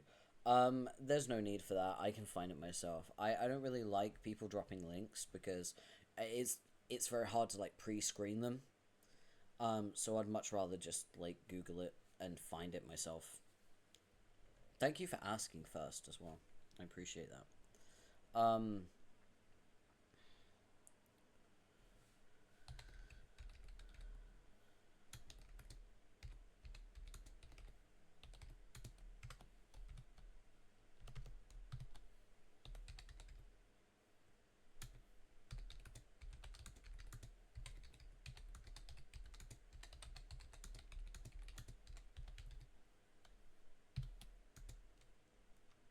There we go. I'll pin that as well. Just so that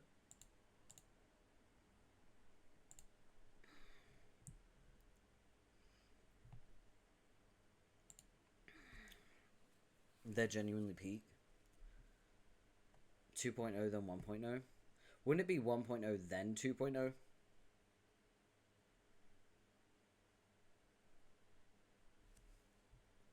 Wouldn't you want to watch them chronologically?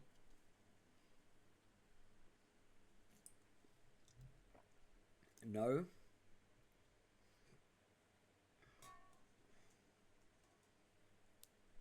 Is there a reasoning for that?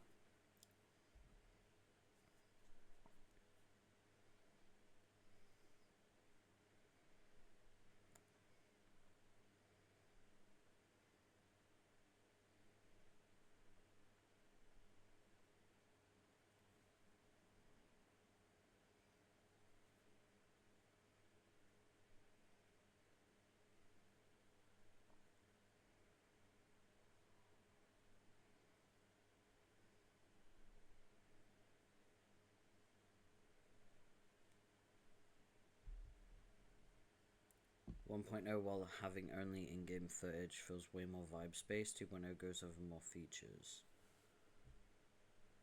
Okay, so 1.0 gives you the like vague feel of the game, like the vibe in general, and then 2.0 goes over game features and mechanics.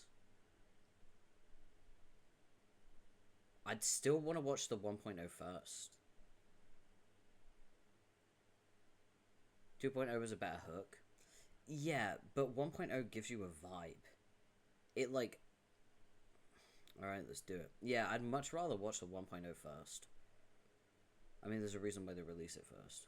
1.0, let's go. I'm not watching it now. I'll watch it later, after stream. This is not a reaction stream. I'm reading Homestuck.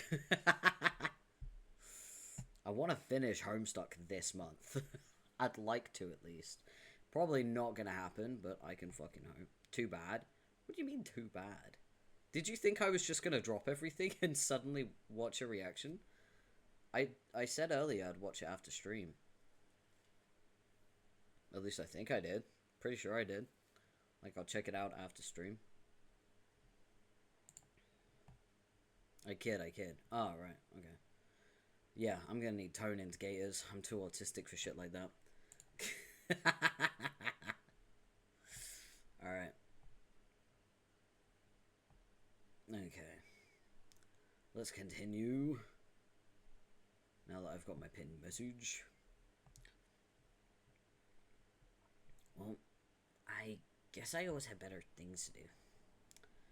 That's sort of my point. Where did you even get this? I'm just sorry I forgot Miss Penis Ouija. Sorry about that. You were really, like, you narrowly missed it by like 30 seconds. That's crazy. Years ago, I found it in a store in a bargain rack. It was only $1. Isn't that awesome? I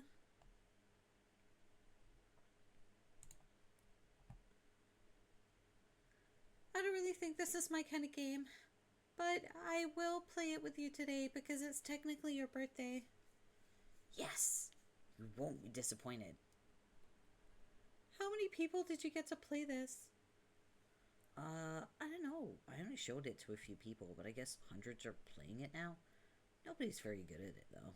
I keep trying to tell the salamanders and chess guys not to cross the streams, but they keep crossing the streams. Just between you and me, I think a lot of them aren't very bright. Why can't you cross the streams? Jade, please. It's just something you can't do when you're a Ghostbuster, because it spells big trouble. Everybody knows that.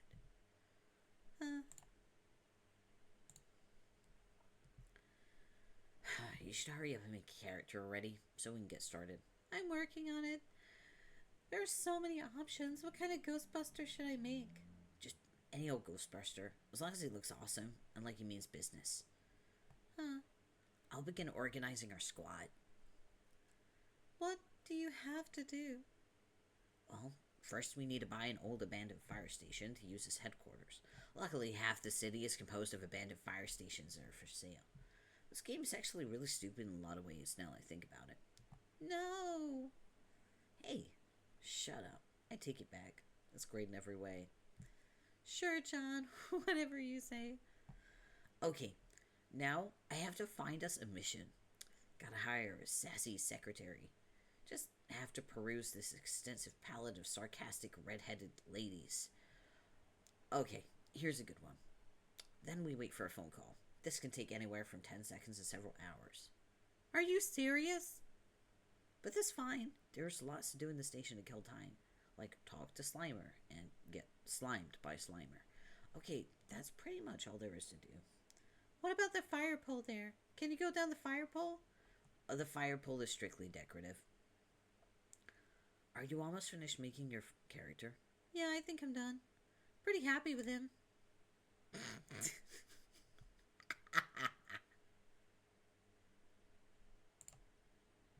They're fucking plum bobs too. That's so funny.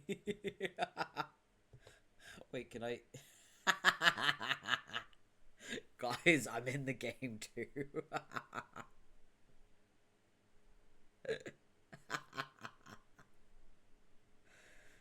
That really is straight up just The Sims 3 plum bob, isn't it? Yeah. That's the plum bob from The Sims 3.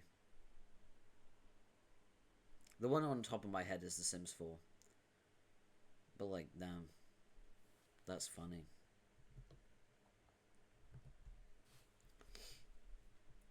Jade, that is absolutely the shittiest Ghostbuster I've ever seen. No way. Yes.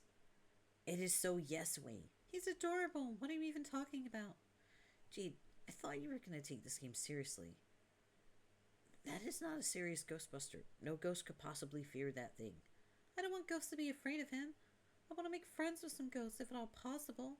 It's not possible. Ghosts are known to be cruel and mischievous. They will not want to befriend your fox man. They will only want to cover him in slime and then fly away. I really think you should consider redesigning him. No, I'm keeping him. Okay, well if you want to turn a squad into a fucking joke, then that's your business. Shut up or I give him a pink jumpsuit. But seriously, those head swap options are for such noobs. I feel it's only fair to warn you. I think he'll manage to survive the embarrassment in front of a bunch of salamanders and crocodiles. Okay, fine, you get a pass, but only because you yourself are a furry. Thank you. What? Nothing. Is someone messaging you through the game? Who is it? Damn it, Jade. Well, it's Dave Sprite. He's playing too. Oh, Don't tell him any of her strategies. He's the enemy. We have strategies? Okay, first, tell him we have strategies, then don't tell him them. Oh god, what is it now? Did you know Dave Sprite is a funny guy? He's alright, I guess. I give most of his jokes a passing grade, sometimes as high as a solid B+. I just told him you said that. That's fine, and I keep no secret. He and I keep no secrets. Dave Sprite says to tell you you're basically welcome for being born 14 years ago, and 1 year ago, you ungrateful douche. Oh, like him taking credit for my existence isn't so old by now. Hey Jade, why do you still call him Dave Sprite? Because he is Dave Sprite? I just call him Dave. Isn't that easier? I mean, he is Dave after all, right? Well, yeah, but he's kind of different from Dave. Psh, he is so not different. Dude's just a magical orange Dave with wings. And also says caw sometimes. I know, but there are other differences. Like what? It's hard to explain. Just some slight differences in personality, I guess. He still raps sometimes. Yeah, so? I just thought I would mention that. Okay, I will admit, I can't really tell if his rapping style has changed. Trust me, it hasn't. I don't know if the differences are because he's a sprite or because he lived for a while in a different timeline. Well, weren't you a sprite before? How different did you feel then? I wasn't a sprite. My dead dream self was a sprite, and then I kind of merged with her when I became god tier. Oh, right. So, half of you was the sprite. I guess. It's more like I'm still the me I always was, but I inherited some of her memories. But they're pretty vague. Do you remember what it was like being Jade Sprite? I remember being dead for a long time and making friends. Mostly trolls. I'm gonna sneeze. 1 second.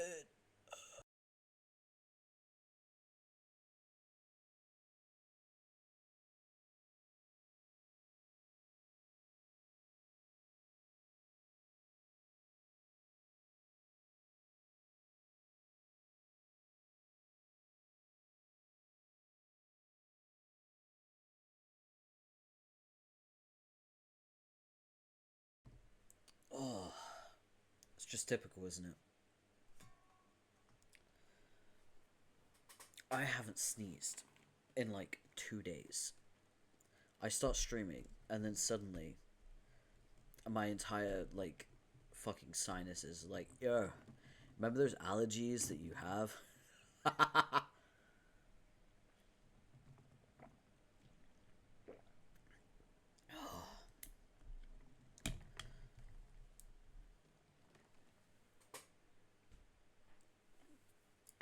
There we go. Alright, let's keep going. I want to get through all of the intermission today. I'm probably not going to read any more than this intermission, but I am going to read this intermission today. Probably going to be about 2.5 to 3 hours, maybe. Maybe longer, I'm not sure. We'll see. Where was I? Oh, really? Which ones? None that we know of now. That I can remember, at least. They feel like such distant memories, like they were barely real. Huh. I have to admit, I'm a little disappointed in Dream Bubble thing. By the way you were describing it, I really thought we would dream about them on this trip more often. Yeah, me too. Maybe it's something about this place we're traveling through. I don't know. When was the last time you visited one in your sleep? Man, it was weeks ago, I think. Yeah. And then, when I do dream about them, it's just kind of weird. Either I'm alone in my own memory talking to figments of my imagination, or I dream about someone we know, like a troll we've talked to, and I get excited, but then it turns out they don't know who I am. It's like a version of them that died before they ever even knew us. It's just kind of awkward. Yeah. And I still haven't seen Dave or Rose at all.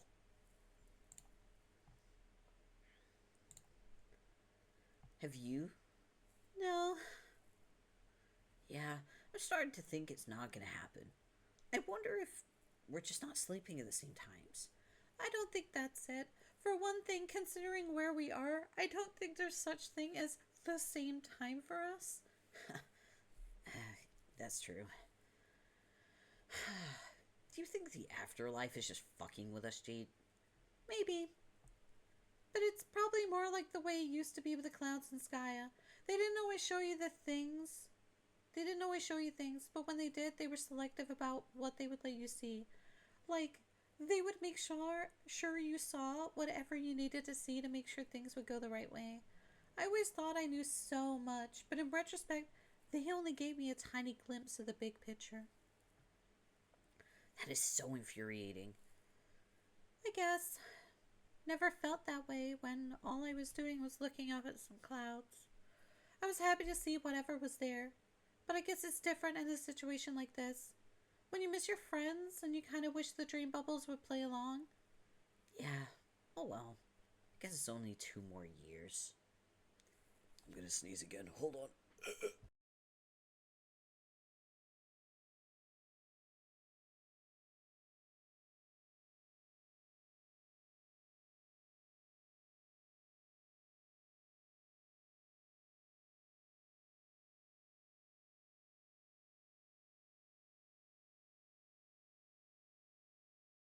Oh, the audacity of my nose. Anyway.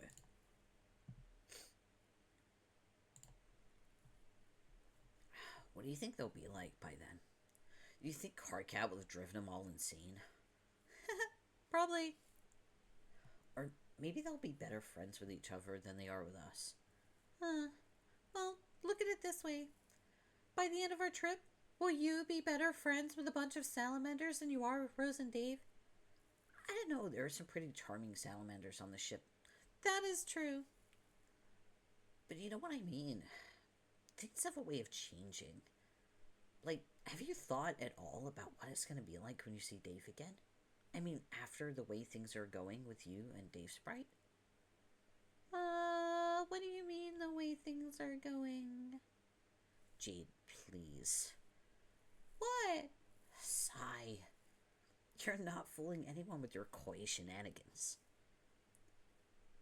What has he been telling you? Nothing. You really think he would talk about any of that with me? There are just some obvious conclusions a guy is going to make about stuff. Well, I guess I don't know what's going on with that. I really don't. Alright, fair enough. What do you think he would think about all that? Huh? The other Dave. I mean, hypothetically. Aha. So you have thought about it. I'm only wondering because you brought it up. Yes. Yes, I did. Then what do you think? I have no idea. We would probably never find out one way or another regardless. Maybe. Well, what about you, John? What about me even? Remember how you told me how Carcat kept sort of trying to set you up with Rose? Yeah. You told me this on more than one occasion, if I recall. What's your point? Well, I kind of wondered to myself if you kept bringing that up because on some level you wanted that to be true. Oh, man. Jade, listen. At this point, I could not give less of a rat's ass about romancy stuff. I'd rather just play some games and chill out for several years on this magical flying boat. Is that too much to ask? Not at all. That's perfectly fine. When I catch up with our buddies, I'm sure I'll give Rose a nice, friendly hug. Aww. Whereas I will offer Dave a tender bro embrace and shove Carcat down a flight of friendship stairs.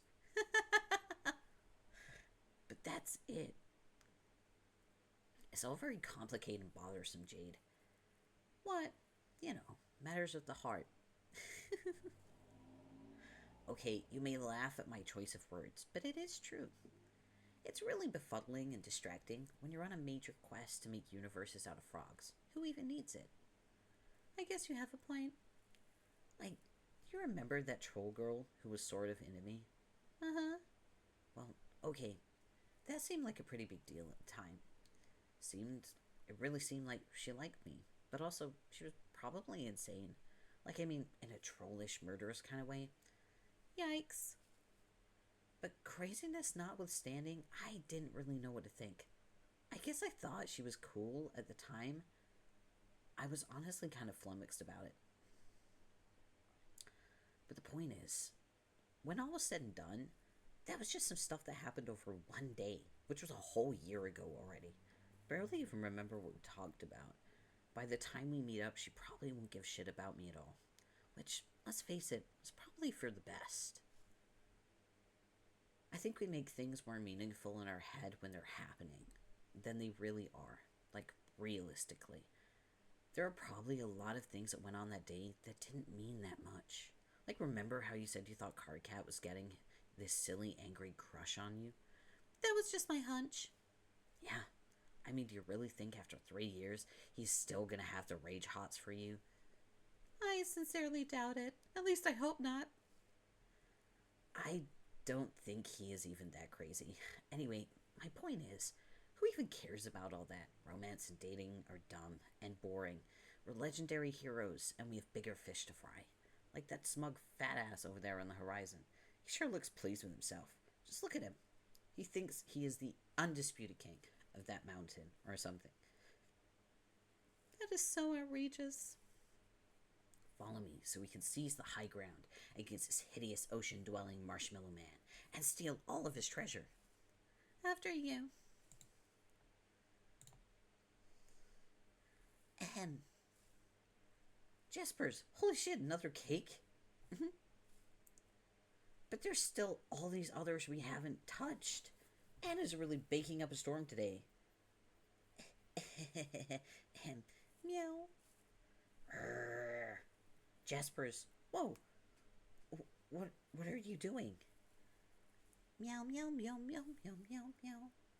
Meow, meow, meow, meow, meow. Jaspers, no. It's fine if you want to sing me a birthday song, but for the love of God, don't meow it. You're really gonna rile her up. Meow, meow, meow, meow, meow. No, Jade, come on, please, settle down. I can't help it. Damn it. I'm really not mad at him, I swear. Meow, meow, meow, meow, meow, meow, meow, meow, meow. Woof! Oh my God. Woof, woof, woof, woof, woof, woof, woof. Hiss. Ah!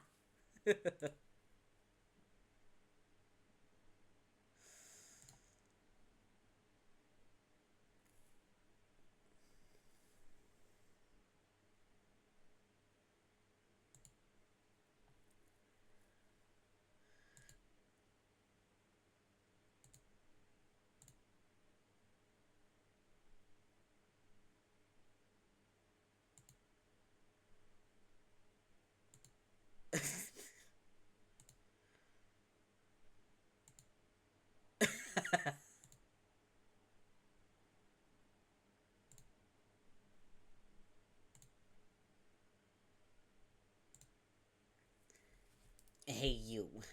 God's here, boy. What are you doing there, blue boy? Hey, I'm talking to you. It's Mina.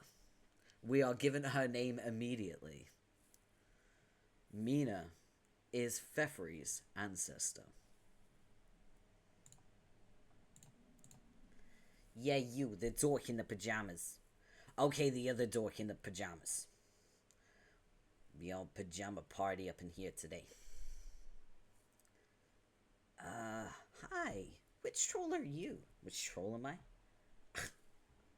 I'm the best troll, dummy. Now get away from her, she's mine. I've been hunting her for a whale now. For a whale? What does that mean? It's a fish pun. See, fish puns is obviously kind of this thing I do, stupid. Get with the program. All right. I thought it sounded kind of fishy.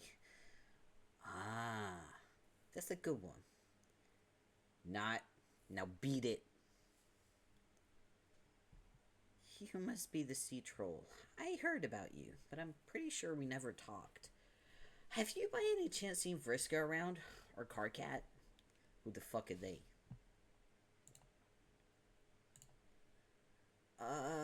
Your troll friends? Were no friends of mine if I ever heard of them. You see this golden pointy deal here? Yeah. I was gonna use it to poke some holes in that girl there. See what happens. So clam scry. Oh, no. Why would you do that? For the halibut? Oh, what? Halibut. Hell of it.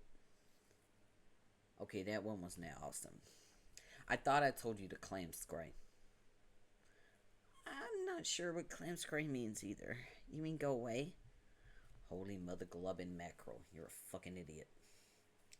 Well, if you're not gonna go, maybe you can at least tell me something. What? This is the afterlife, isn't it? Which means I'm dead, right? Yeah, well, it's a dream bubble, so yeah, you're probably a ghost. I knew it. Yes. You're excited to be dead. Excited? Now that you mention it, yeah, I'm pretty flippin' excited. Why? Because it means my plan worked.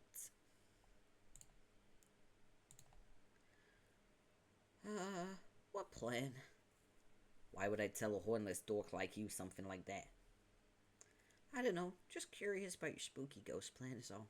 I'm curious why a couple of freaks like you were sent to welcome me to hell. What are you, demons or something? Pretty lame demons, yes me. Way too frowny and stupid. No, we're humans. By which I mean aliens, I guess. So you're dead aliens, huh? Who ever heard of an alien ghost? I know, right? That's what I think sometimes.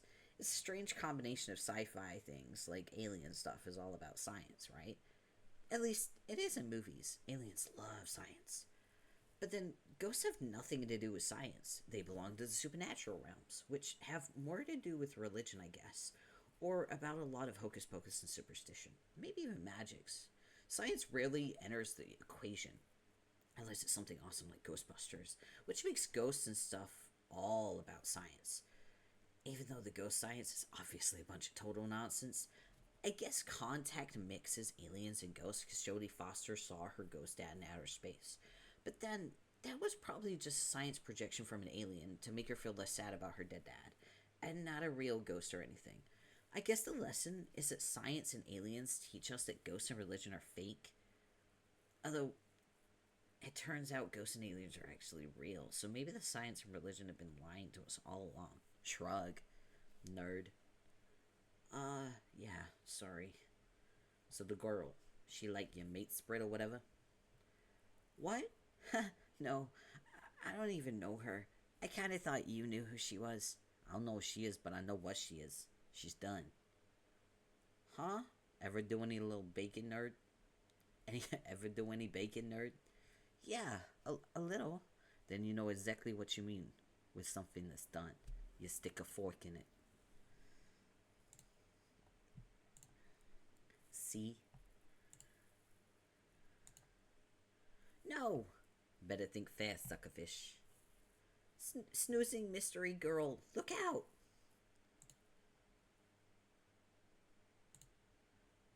Whoa, is it John? Yeah, I think it is. What the hell is going on? Oh shit, John, watch out. Well, fuck. Looks like he's still an idiot.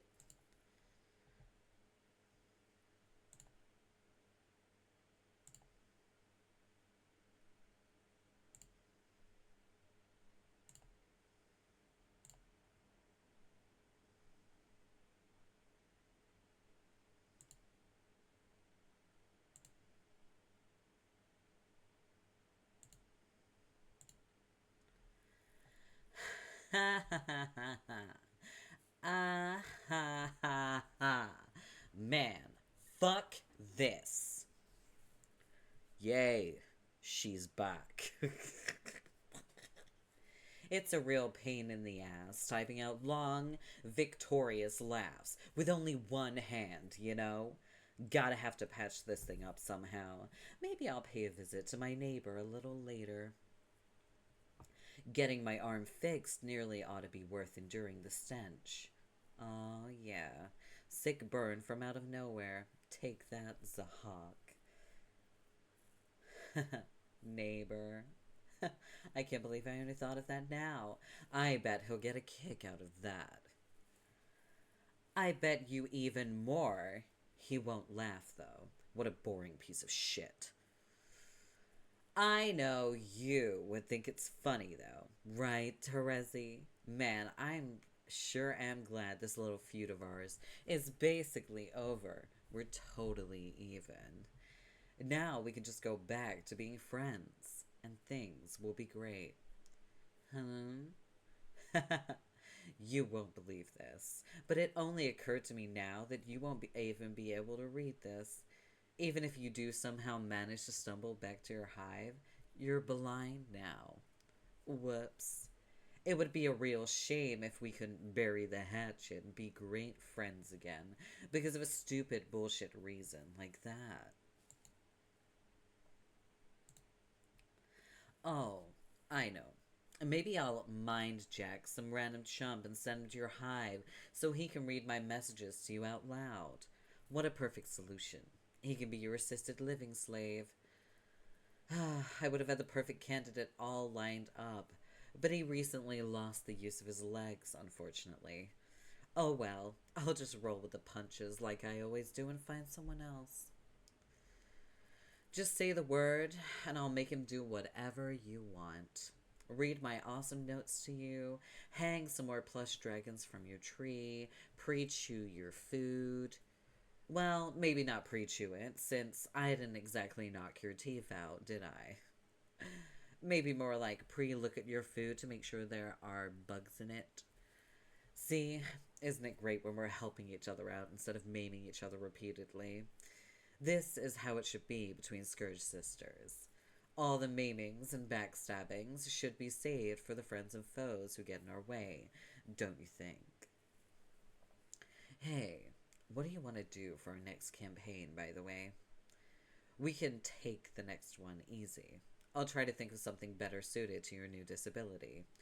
I mean, I've already pretty much nixed anything involving stairs because of Tavros. LOL. Ain't no one can say I'm not willing to meet people halfway. Whew. I'm losing a lot of blood here. Good thing I seem to have a ton of the stuff. We Highbloods are made of some pretty tough shit. What a fucking mess, though. Not really looking forward to cleaning this up. I gotta say, your prank was pretty good. Still not sure how you pulled it off. Pretty inconvenient, though. It's too bad you're not gonna get to read this for a while, if ever.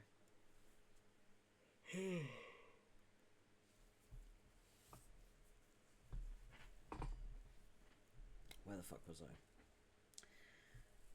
We could be bonding over the great pranks we just pulled on each other. Oh well. Guess I'll take off before I drop dead like some kind of loser and you never get to hear from me again. See you around, sis. Wow. I can't believe I almost forgot what a completely crazy bitch you were. Hey now, what kind of attitude is that to bring into this memory? Oh, yeah, sorry. Easy there. No need to waste good remorse on such trivial exchange. I'm only reminding you that if you bring too much baggage from the past into the memory, it's doubtful your experience will be either therapeutic or cathartic. What? You were the one who invoked this memory, after all. Isn't this why you're here? It's not what you've been hoping for. Is it not what you've been hoping for and fretting you may find since your journey began? A chance to say you're sorry? Veriska, you sound really different.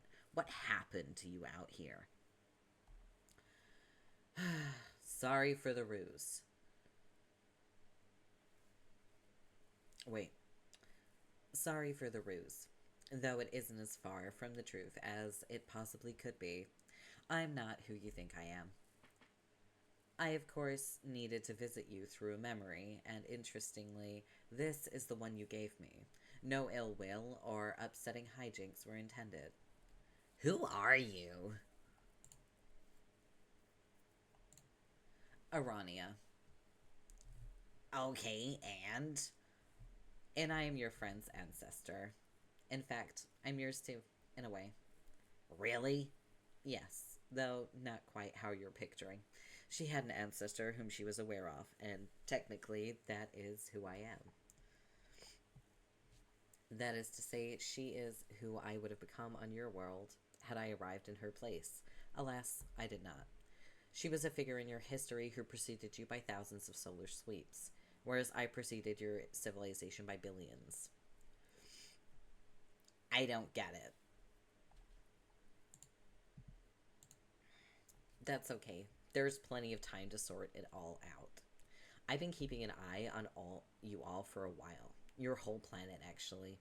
It was very interesting this time around, to say the least. It even had a different name, Alternia.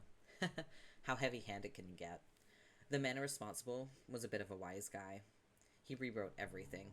He had a knack for overzealous storytelling, which is a harmless enough habit, usually. I'm guilty of it myself sometimes. But it's not so harmless when the perpetrator is omniscient and omnipotent. Omniscient? You mean Mr. Milkshake? That's right. But he's dead now, and his story is over. The book on our universe is closed, both for my instance and yours. This being the case, I thought it was the right time to introduce myself. The combined work of my group and yours is unfinished, and the outcome has not been assured. The true ultimate reward has yet to be achieved. No safe haven has been created that is free from the devastation caused by Mr. Milkshake's grand deception. Our race still teeters on extinction. The members of your party and one noteworthy fugitive are the sole survivors. We must work together to create that haven and restore our faith, so that the sacrifices we all made will not be in vain. But in order to repair the unthinkable damage that has been done, we need to allow ourselves the chance to heal first. Old wounds, old regrets. They will serve no purpose on the rest of your journey. Regrets? Are you talking about me and Friska? Sure, you have to start somewhere. Do you know where she is? Not at the moment. But the more time you spend here, the more likely it is you will find her.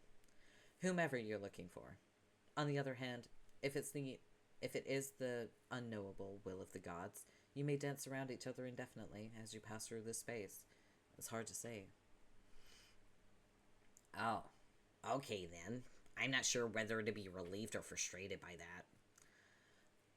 Well, if she had been dwelling in this bubble like you thought, what would you want to say to her? Surely you would not have just argued about the past. No, I still don't know what I would say to her. Then what would you say to me? I would say even though she did some bad things and was totally impossible most of the time, I wish she wasn't dead. Is it weird to miss someone? Somebody who did nothing but cause problems? No, I can empathize. She was a serious troublemaker in your party. Many playgroups have to deal with those. I feel as though we had one of the worst cases in our party. But when all was said and done, she was still a friend. I keep wondering if there was another way. Something other than letting her go or killing her. I try to remember what I saw when I looked into the vortices of possibility, and I just can't remember anything besides those options. Even if those other choices would have resulted in death for everyone, was that really all I was capable of? Either losing the nerve to go through with it or stabbing her in the back, and nothing else. At that moment, perhaps. You know very well the channels of possibility at that exact juncture resulted from her decision paths as well as yours. But even so, when it comes to your key decisions, the possibilities are probably fewer and more discrete than you have presumed. Otherwise, you would not see results consolidated into those vortices, would you? Possibility would resemble an enormous hazy field of infinitely subtle variations of micro-choices. Imagine if at that moment you truly were capable of anything, no matter how outlandish, absurd, or patently fruitless. How would this vast amount of information present itself to you through your senses? What difference would it make in your final decision if all your tributaries of whim spilled into the same decaying future? And what would this make of your agency as a hero meant to learn and grow? Look at it this way. Imagine that over the course of someone's life, they are truly capable of every conceivable action at any moment, and did indeed take each of those actions in different branching realities. Doesn't a scenario like that deaden a person's agency just as much as one where their fate is decidedly etched in stone as a single path of unavoidable decisions? Who exactly is that person who can and does take all conceivable actions other than someone perfectly generic, who only appears to have unique predilections and motives when you examine the arbitrary path they happen to occupy? I don't know. Pardon the esoteric tangent. These are my instincts as a hero of light kicking in. It's hard for us to resist prattling on about matters like this. Oh god, like Rose? Yeah, she never shuts up about it. No offense. You may seek to understand your decisions and look for justice in their consequences. You may wonder why honorable choices from the innocent are punished by banishment to a timeline in which everyone dies and is all gradually dissolved. It helps to understand your role, not just as a hero who must overcome, but as a single capillary within a much larger bioexistential system. Think of it like a circulatory system, where the veins and capillaries that do not help the overall flow of blood through the system are likely to wither and die. Those are doomed offshoots. Reality itself is using you and many others to propagate its own existence. Strictly speaking, there is only one path to its successful propagation, but it still permits you to make choices. Not all that are conceivable, but some nevertheless, as dictated by who you are and the challenges you face.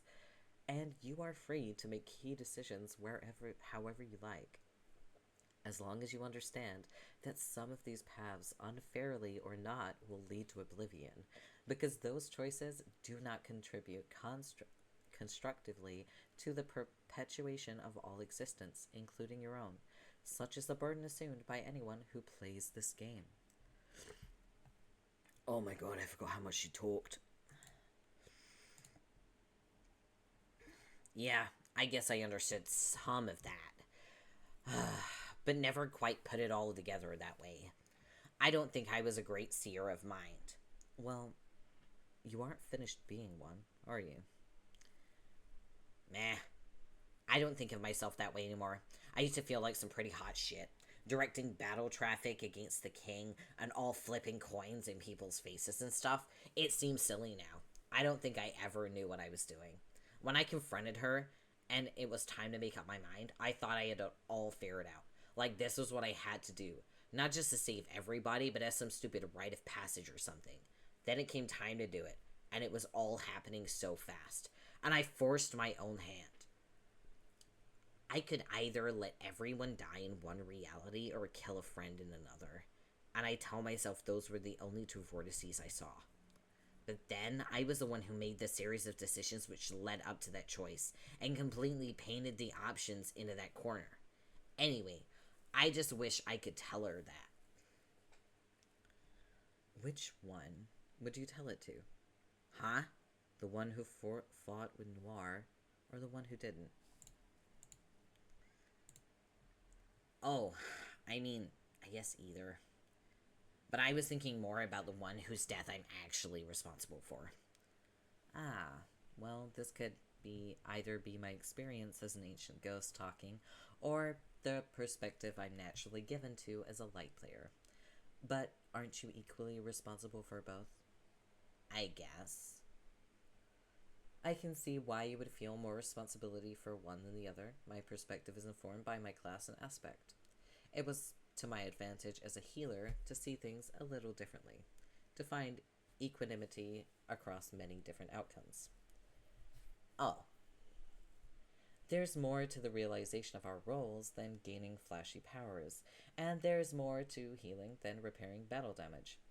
You killed a friend and you understandably feel regret, but it's done, she's gone, and you're still here. Now what?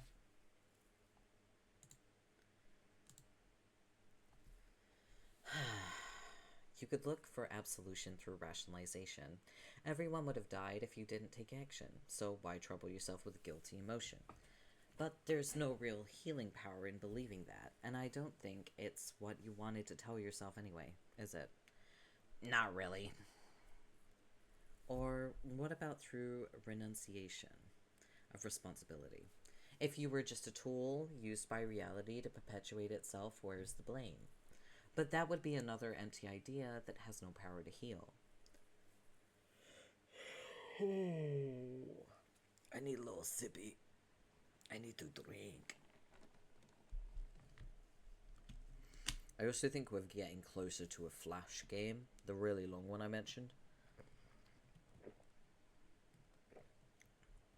So that's going to be interesting. I'm ready for it though.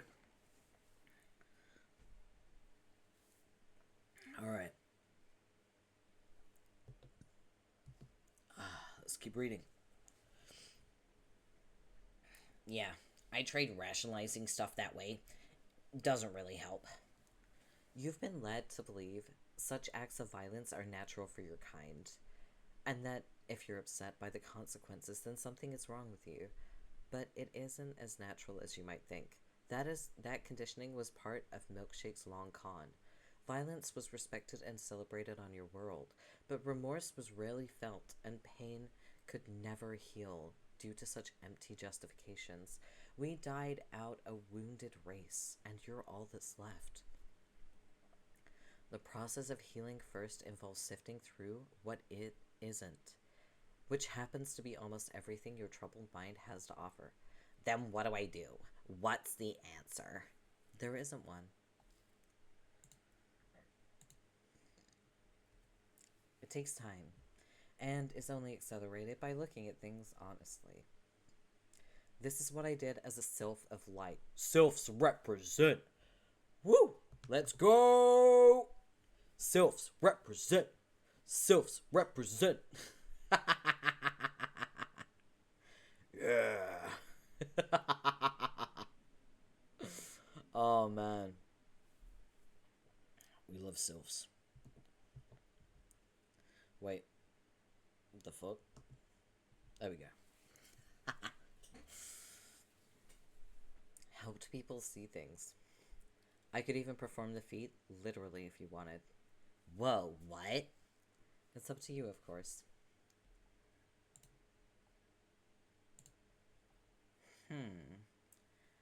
Thanks for asking, but I'd rather just stay this way. Learning to sense things this way was the only connection I ever had with my Lucis before she died. It reminds me of her. That probably sounds dumb, though. Not at all. That's a very good reason. I thought the polite thing to do was at least offer. It's cool that you want to help heal me and all, but I still don't really know anything about you. Other than that you seem like some sort of much nicer Vriska.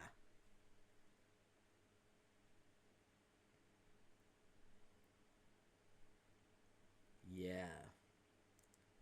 Yeah, a much nicer Vriska. Yeah.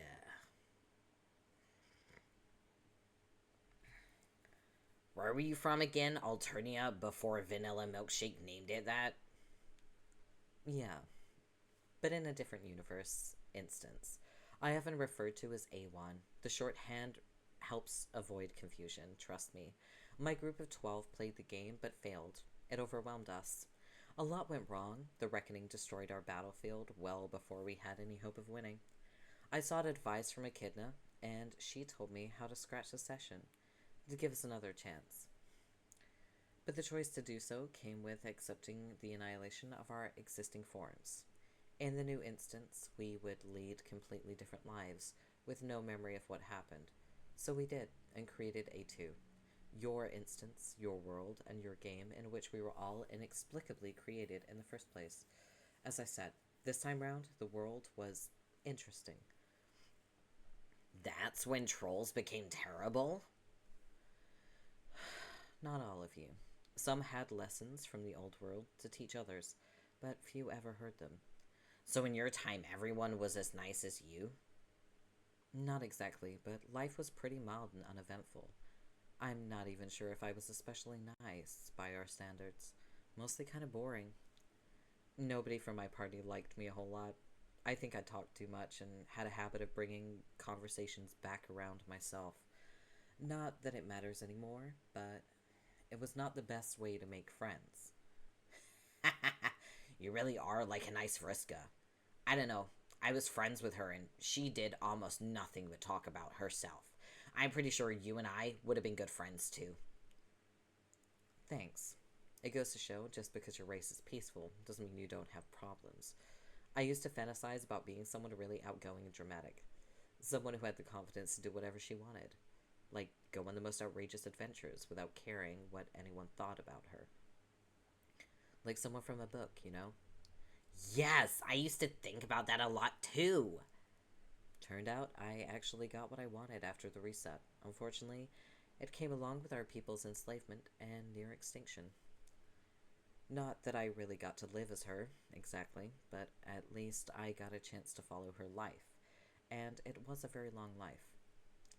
Being here for ages has its benefits. Exactly how long have you all been living in dream bubbles? Or I mean, not living. It has been a very long time. So long, time has been stripped of the meaning it never really had in the first place. It doesn't really pass in the same way. It does what it doesn't really pass in the same way it does when you're alive. Concepts like now and how long are figures of speech used to make communication simpler. I've quit trying to give expression to the elusive temporal properties of this place. It's easier staying conversational.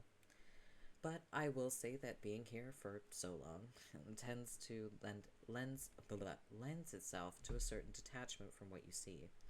Otherwise, monitoring the atrocities stemming from our failure wouldn't be much fun. Do you miss your world as much as I do? Yes, sometimes. But missing it usually invites memories of home to serve as a stage. Not that it's a substitute for the previous reality, but the reminders of home are everywhere. What about your friends? I guess you still get to hang out with them all? Yes, yes, I see them often. Except for one, whom I haven't seen at all since before we died. In fact, she's the only reason we are here in the first place, as opposed to merely ceasing to exist upon the scratch. In life, she was the only one I would have called a close friend, in a way. Thing is, nobody liked her much either. We had that in common. Wow, it's been that long since you saw her? Remember how I said the gods could keep you dancing around someone you're looking for indefinitely? Yeah, but billions of sweeps? Well, billions, yes, in a manner of speaking. Is she by any chance the troublemaker you were talking about? That's right. In fact, we're on our way to visit her now. Oh, so that's where this branch is taking us. Notice the moon up there? And not the larger green interloper, one that never belonged to my world. It's your memory, not mine. Yeah, the cute little bubblegum moons. That's where she is. It's the setting of the memory she entered. From her perspective, she's just arrived here. Your friend should be joining us too. Before your meteor clears the bubble, maybe together we can bring the thief of life up to speed. The thief of life. One who steals life. Oh. You thought Vriska was bad because she's the stealer of luck and fortune? The stealer of life. Oh.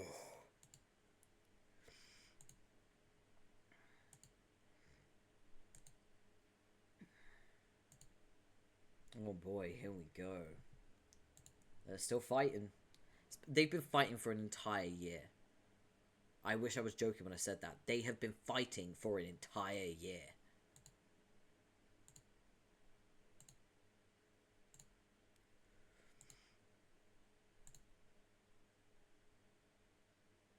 Oh no. Oh shit. How can he be here already? How can he be here already? Why did I not see this coming? The dude is always already here. When it comes to being here, already is practically all he ever is. Okay, time to stop babbling and think. Think, imagination. Ah, the one time I really need you. Oh no, Slick! Slick, he's come here to finish you off. We have got to hide you somewhere. Now that Rufio is gone, you're my only friend. Oh, you're good company too. Humanimal butler, who may or may not be Arthur. I didn't mean nothing by it.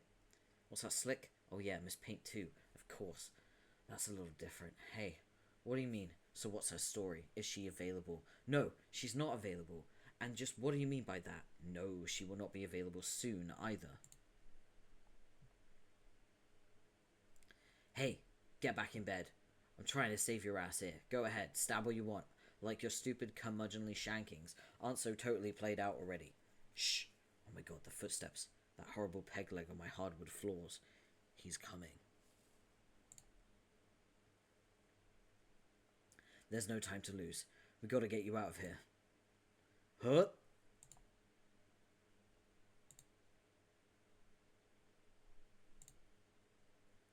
Now, if I could just go grab Miss Paint and sneak out the back door before it's too... Are you kidding me? He's already here. Again. Talk about a one-trick pony. Fine. We settle this now. What's that, English? You look nervous. Could it be you weren't expecting me to know your only vulnerability? You have underestimated my omniscience almost as badly as I overestimate it as a matter of daily routine. Your reign of terror comes to an end here, on this balcony overlooking an enchanted cliffscape, host to innumerable gorgeous stallions. How ironic that your very demise would be in the proximity of some horses. What, you didn't follow that? Just think it over. Think it over. While you die. Shit. Oh, shit, fuck, fuck. I forgot. What kind of fucking idiot keeps this doodly white magnum loaded with only one tiny cue ball? God damn you, Scratch.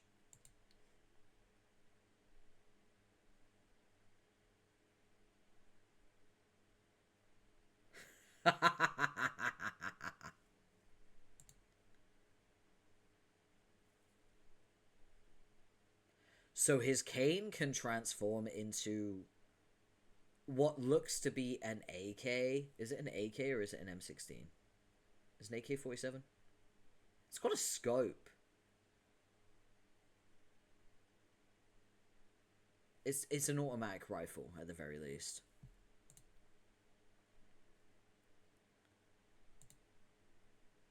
Okay, that gun looks super doodly. Wait, way doodlier than the one I just threw at you. And I'm probably screwed. But there's one thing you probably weren't counting on, and that thing is magic being real. God, I hope magic is real. Please let magic be real. Please let magic be real. Please let magic be real. I believe that magic is real right now. I believe so hard in its reality that it's becoming slightly less fake before our very eyes. I believe its fakeness was just a lie, coughed up from a dark magician's spurious asshole. I believe in fairies. I believe in dragons. I believe dragons aren't bullshit. I believe heartily in the giggles of all the cherubs in heaven and the metric tons of special...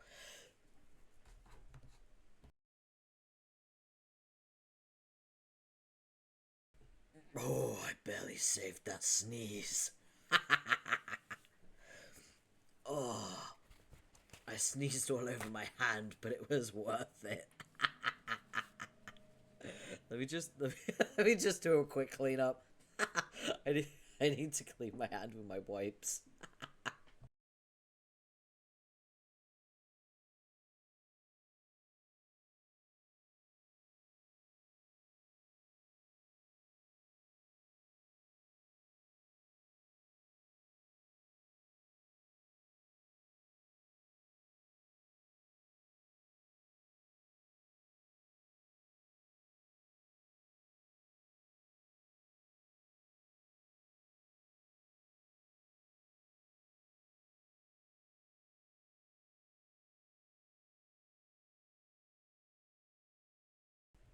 Oh, thank God. Thank God I keep wipes and tissues on my desk at all times. Makes everything so much easier. Okay. gonna say to all the budding streamers out there, always keep some tissues and wipes on your desk for sneezing emergencies. Also for, like, eating as well. The wipes are very handy because you can just clean your hands right after you eat. Okay, I'll continue.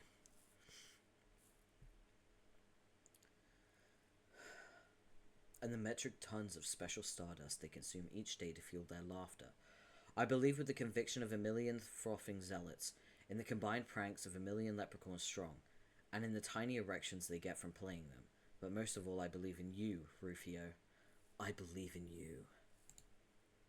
Ah, fuck, who am I kidding? Magic is fake as shit. I failed you, Rufio. I failed you.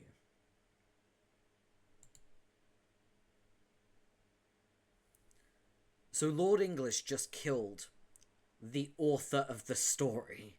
Andrew Hussey is dead. Friskus. Oh, there we go. Well, also to anyone wondering what font this is, in case you want to use it for your own like fan content purposes, this font is called Karima. I will type it in chat for you just in case you would like to know, and I know that because I have it downloaded for my own purposes. It's called Karima. There you go. You're welcome. So I think it's time for a flash, don't you? Heh heh heh. Let's go. Oh wait, what? Oh, Death of the Author, of course. Dota.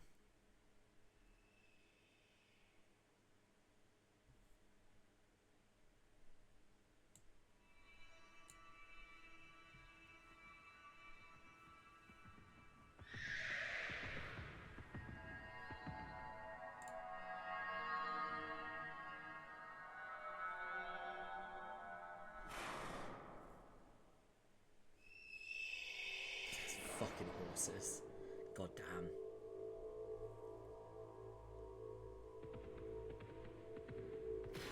I wish I knew what Andrew Hussey's obsession with horses was really about.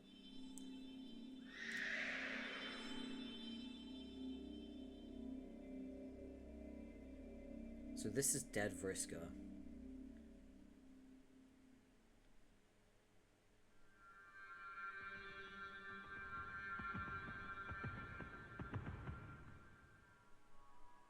Oh. There he is.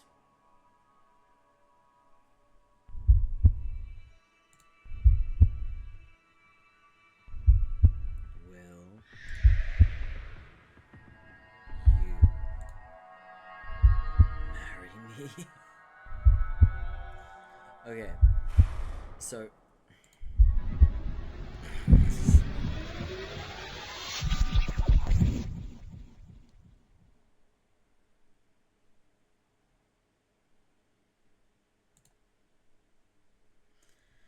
okay, so let's unpack that real quick. The reason why I want to unpack that, and also that's it. We're gonna stop here because I don't want to push myself too hard. So I'm just gonna save where we are. There we go. I just want to quickly unpack that now that I can finally address it. So, in the context of Dead Vriska is roughly around 13 years old. It's kind of weird to write yourself into a story in the first place, but then to write yourself into a story proposing to a 13-year-old girl, it's definitely a choice. I know that the way that the characters are drawn, they don't look like kids. I know this. It's very difficult sometimes to remember that, right? I know that over the progression of the story, they do grow up and they become like 20-year-olds. I know this. I can't see myself from a writing perspective, because obviously I do write stories. I can't see myself from a writing perspective ever writing some original characters and then doing a fucking meta self-insert to then propose to one of said characters, especially if they're underage, because it's fucking weird, and I just would never do that. So yeah, this is one of those, like, decisions that Hussey made that I'm like, you are on thin ice, buddy. So what we're gonna do is acknowledge that this storyline that's beginning between Ghost Andrew Hussey and Ghost Friska, this is weird. I do not like it, but we will progress through the story without dwelling too much on how problematic it is. It's just very strange. Yeah. Man, part of me would like to know what the fuck he was thinking, and I would love to ask, like, hey, what made you want to do this? But at the same time, I don't like the idea of getting into a conversation with Andrew Hussey, because I know that would take, like, fucking 3 weeks. I yap so much, but nowhere near as much as Andrew Hussey does. So, this one's been a quiet one today, but it's been chill, so it's okay. So we finished Act 6, Intermission 2. We're going to be starting Act 6, Act 3. I don't even know what page we're on because I completely forgot.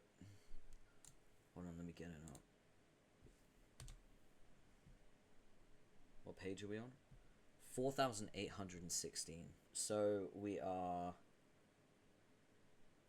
about like 3,200 pages away from the end. It sounds like we've gotten quite far into Act 6. We really have not. We haven't even hit the fucking Flash game that I know is going to take a very long time. So, let's get our raid on. Alright, let's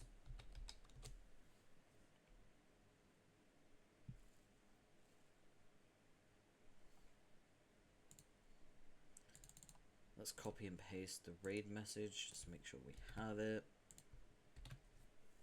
And let's see who we're gonna raid. Who are we raiding? Wow. There's surprisingly, like, not that many people live. Let's raid, ooh. Someone's playing Love in Deep Space. Shikaratani. Let's raid her.